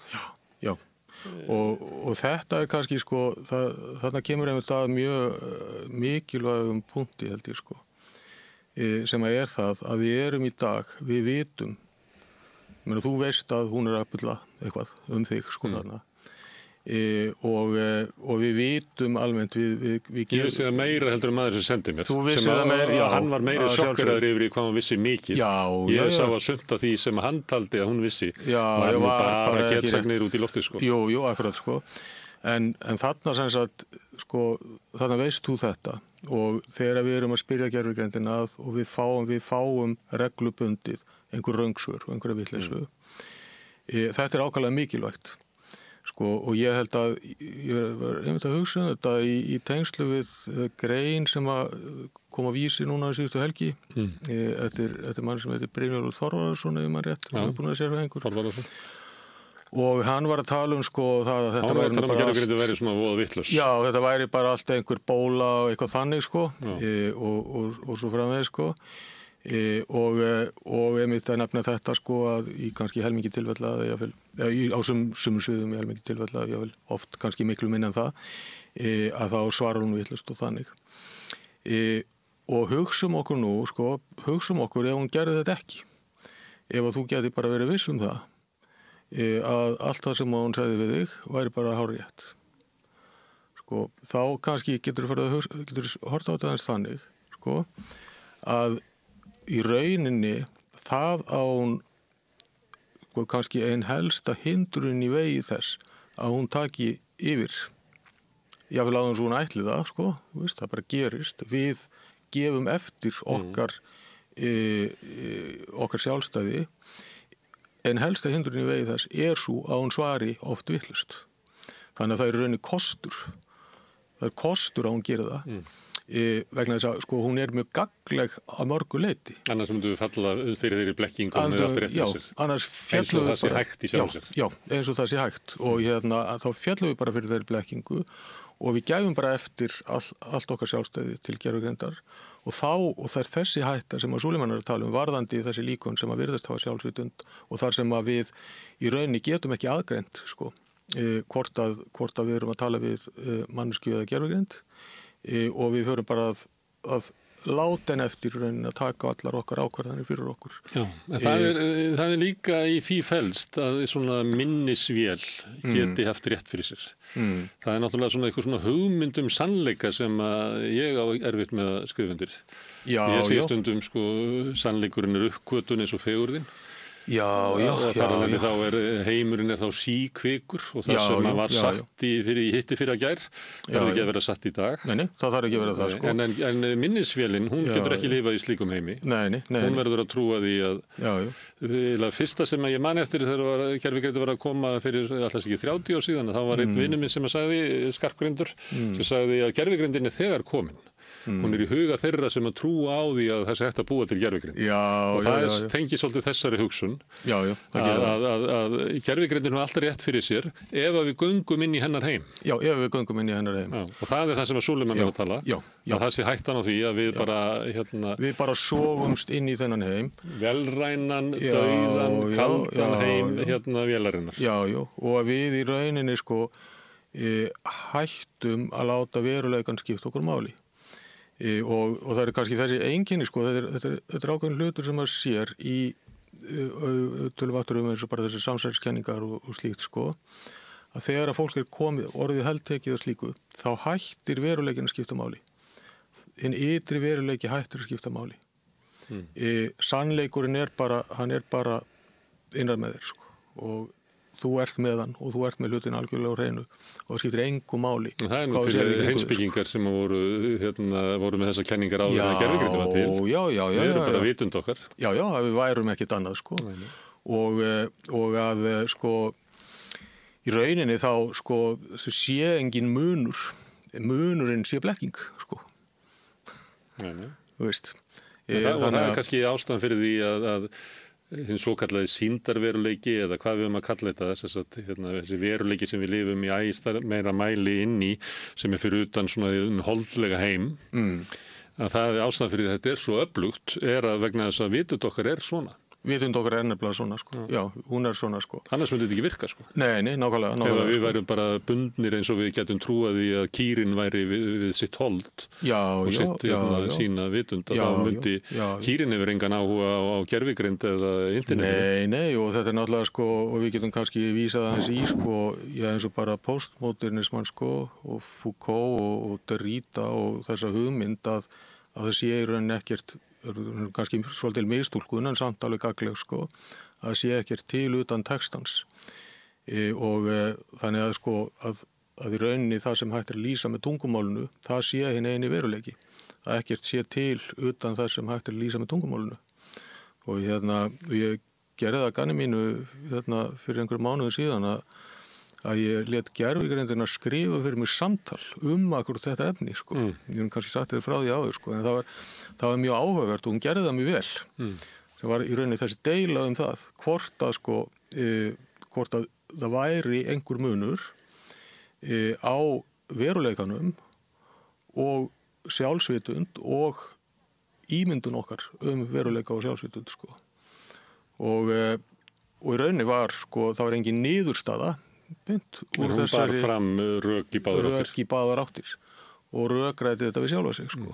Og það var skemmtileg rökræði og hún var mjög kurteis við sjálfa sig sko. Þannig að hún fyrir ekkert að rífast og fyrir ekkert fílu sko við sjálfa sig. En við heyrum það er mikið lótt í hvert börnin okkar sé að sogast þarna inn. Já, það er það. En það er líka tengt samfélagsmiðlum sem kannski eru samfélagsmiðlar eitthvað svona eins og gervigreind, það sem er svona uppsópa af almennum viðhorfum eitthvað sem að hefur svona mótandi áhrif á fólk og reynir að lifa innan. Og það er náttúrulega sko, hvað börnin varðar, þá er þetta náttúrulega sko... Það verður harðir refsivendir. Já, og það er náttúrulega, þá er þetta samtvinnað sko, vegna þess að sko samfélagsmiðlarnir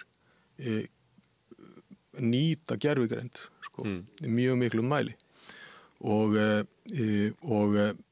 þeir lesa í hegðun og þeir lesa í einhverju svona mynstur og átta sig þannig betur og betur á einstaklingnum sko.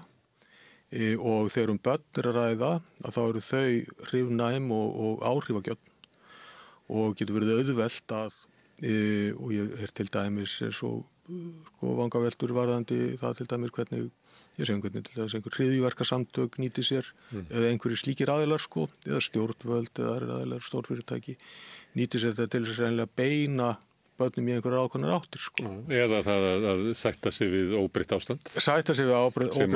Sem hún alltaf að taka eina almennu, algildu hugmyndir, þá hún náttúrulega bara rísa maskína til þess að fá til þess að sætta sig við það sem almennt talið vera rétt. Já, og en sko það eru alls konar hagsmunir náttúrulega ferðinni og það eru alls konar aðilar með alls konar hagsmunir sem að geta nýtt sér í rauninni þessi tækni sko, til þess að móta skoðanir, viðhorf og hegðun fólks á þess að nokkuð tíma gerir sig grein fyrir því sjálft sko. Það verður til svona lóðs sem að fylgir okkur, leiðir okkur til helvítis. Til helvítis sko. Það sömulegt eftir að gefa þetta í fótinn að það sem að, og Súleiman var svolítið dramatískur, það var eins og hann væri bara allt í einu runnu upp fyrir honum. Já, hann verður bara sér fyrir sér eins og gerist oft þegar fólk á miklum tímamótum í sögunni og sér fyrir sér bara hvert þetta gæti farið. Súleiman skrifaði bókum þetta sem einhver besta bókin sem ég lesið þetta, hún kom fyrir 2-3 árum sem heitir The Coming Wave og þar hann í raun að spá fyrir þetta sem muni geta gerst sko.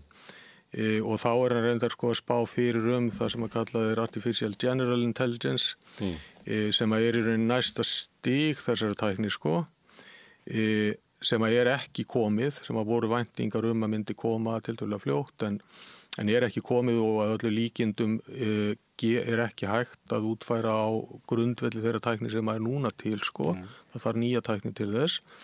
En í þessu tilfelli þá hann að tala bara hvað hægt að gera með bara núverandi tækni og hann þarna í rauninni þarna hefur nátt að segja á þessu sko að sko hvernig það skiptir í sjálfu sér ekki máli hvort að sjálfsvitundin raunveruleg eða ekki sko.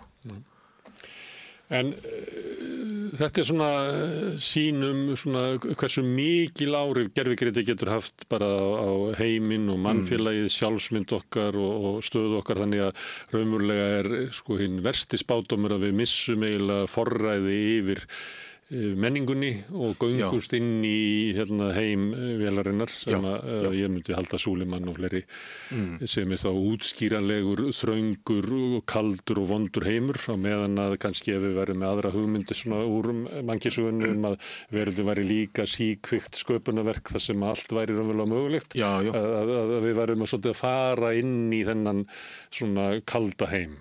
Og þú ert að gefa því til fótinn að við ætlum að vera að hugsa svolítið í þá veruna.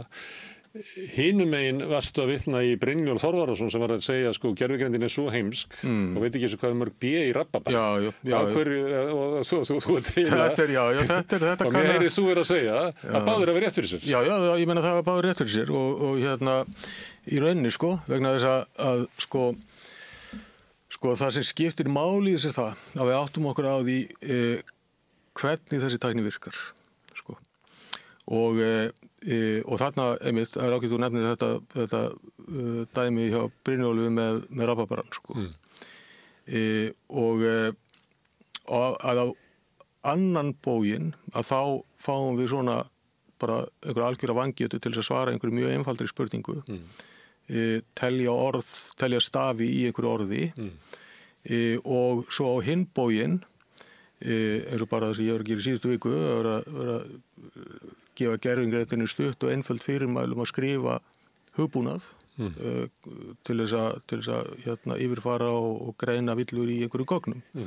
Töluvert flóki verkefni sko og hún gerir það bara á 10 mínútum sko og þetta mótsögn einhver þarna sko í raunin ekki vegna þess að sko hvers vegna það sem að gervigreindin getur skrifað hugbúnað á stuttum tíma. Það vegna þess að hún hefur alveg gríðarlega mikið af gögnum hugbúnað. Hún hefur gríðarlega mikið af gögnum sem að tengjast í verkefni. Hún býr miklu vitneskju það og hún í rauninni, það sem hún að gera, hún að sækja í þessar upplýsingar sem hún hefur. Þannig að líkunin virka alltaf þannig. Í rauninni, í grunninn mjög einfalt. Það sem að gervigreindarlíkanið gerir bara það að það spáir fyrir út frá tölfræðilegu líkum næsta orð í setningu. Það bara það sem það gerir. og þessi virkni sem sagt, hún gerir þeim mögulegt að gera svona hluti. Þessi virkni hins vegar, hún gerir þeim ekki mögulegt að leggja mat á það hvort að það sem við segja er rétt eða rangt, og hún gerir þeim ekki mögulegt að hugsa rökrétt. Hún gerir þeim ekki mögulegt að hugsa stærðfræðilega heldur. Gerir þeim í rauninni ekki mögulegt að telja. Ef að hún með nógu mörg dæmi nógu mikið af dæmum þar sem að framkoma upplýsingunum það hvað mörg B í orðinu rababari, þá mun hún svara rétt. En ef hún hefur engin svoleiðis dæmi, þá getur hún ekkert svara rétt. Þá reynir hún bara að svara út frá einhverju öðru sem hún hefur. Og það er ofurlega mikilvægt að átta sig á þessum mun. Hún ræður ekki við nýja spurningu. Hún ræður henni ekki við. Þannig hún getur ekki þroskast. Nei, hún getur ekki. Þessi menning, ef við myndum ganga inn í hennar menningu, já. Þá er það bara dauð menning. Já, það er nefnilega það, og það er með það áhugaverða í þessu, sko, að öll þau gögn sem að gervigreindin grundvallar getur svona þekkingu á, að það eru gögn sem að við höfum sett inn í hana. Það eru gögn sem að, það eru upplýsingar og textar og svo framvegis sem að fólk hefur búið til. Og ef að gervigreindin er orðin það öflug að við förum að treysta henni til þess að í rauninni að hugsa fyrir okkur. Hvernig endar það?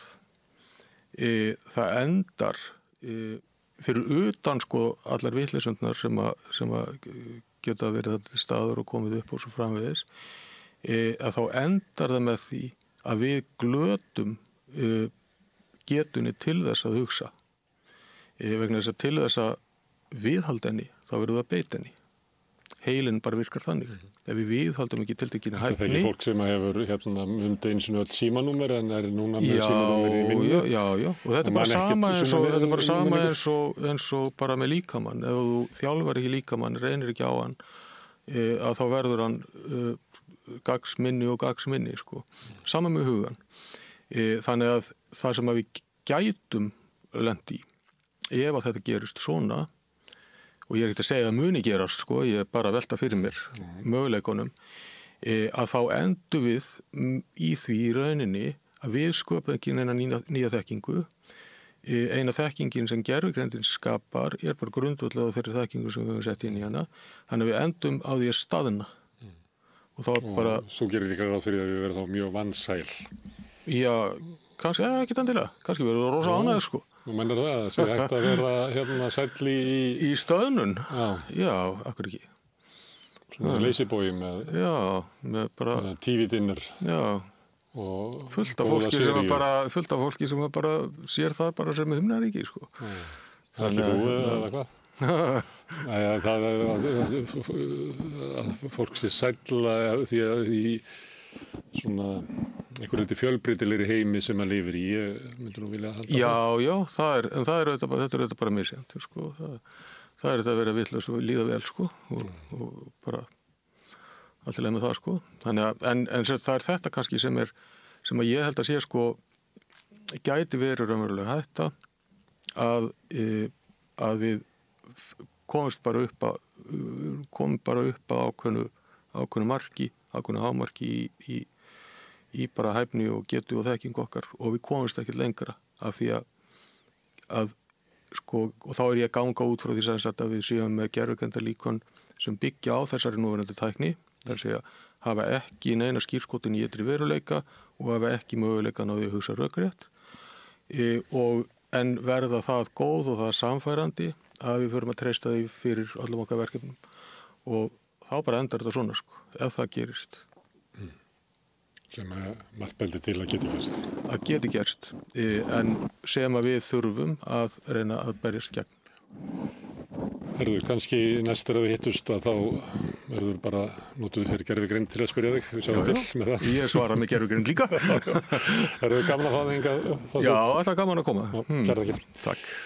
Já, þetta eru lokin á rauða borðinu í kvöld. Ég þakka Þorsteinu og öðrum gestum sem hafa hingað komið og Maríu Lilju fyrir að taka viðtöl hér og Sigurjóni Magnúsi og Maríu fyrir að segja með mér fréttir hér fyrir í kvöld. En ykkur þakka ég náttúrulega mest af öllu áhorfendur góðir sem hafi breytt þessu samtali okkar í fjölmiðlun. Minni á, eins og ég gerir stundum, að að því að við byggt upp dreifikerfi bara með því að segja vinum á vandamönnum frá samstöðinni og efni sem eitthvað líkar hér og þá leitar fólk okkur uppi, finnir okkur á Facebook, á YouTube, í öllum hlaðvarsveitum, í útvarpinu 89,1 á Stórhöfuðborgarsvæðinu.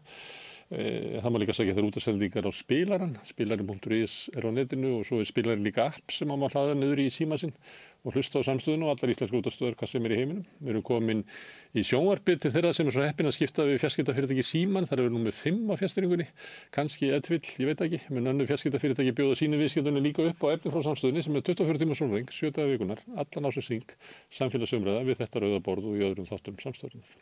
Það sem að drífur samstöðun áfram sá hópur hluti áhorfenda og áheyrenda sem hafa gerst áskrifendur. Það fólk sem leggur okkur lið með áskriftargjöldum sem 2.750 krónur grunn áskriftin, sumir borga meira og þeir sem kjósa láta áskriftina renna sem félagsgjöldin í Alþýðufélagið en það einmitt Alþýðufélagið sem á og rekur samstöðuna.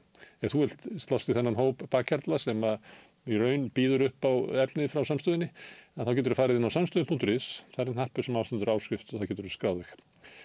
Framhald þetta liggja í augum uppi. En þetta komið nóg í kvöld, ég bara segi góða nótt, en minni á að rauðaborðið verður hér næst í eftirmiddaginn á morgun, klukkan 4 í eftirmiddaginn, að þá höfum við það sem við köllum vikuskamt. Þá kemur inga góður hópur af fólki og fer yfir fréttir vikunnar og ræður samfélagið á líflegan hátt. En takk fyrir bili og góða nótt. Segðu það á Samstöðinni. Samstöðin í eigu hlustenda, áhorfenda og lesenda. Sláist í hópinn og gerist áskrifendur.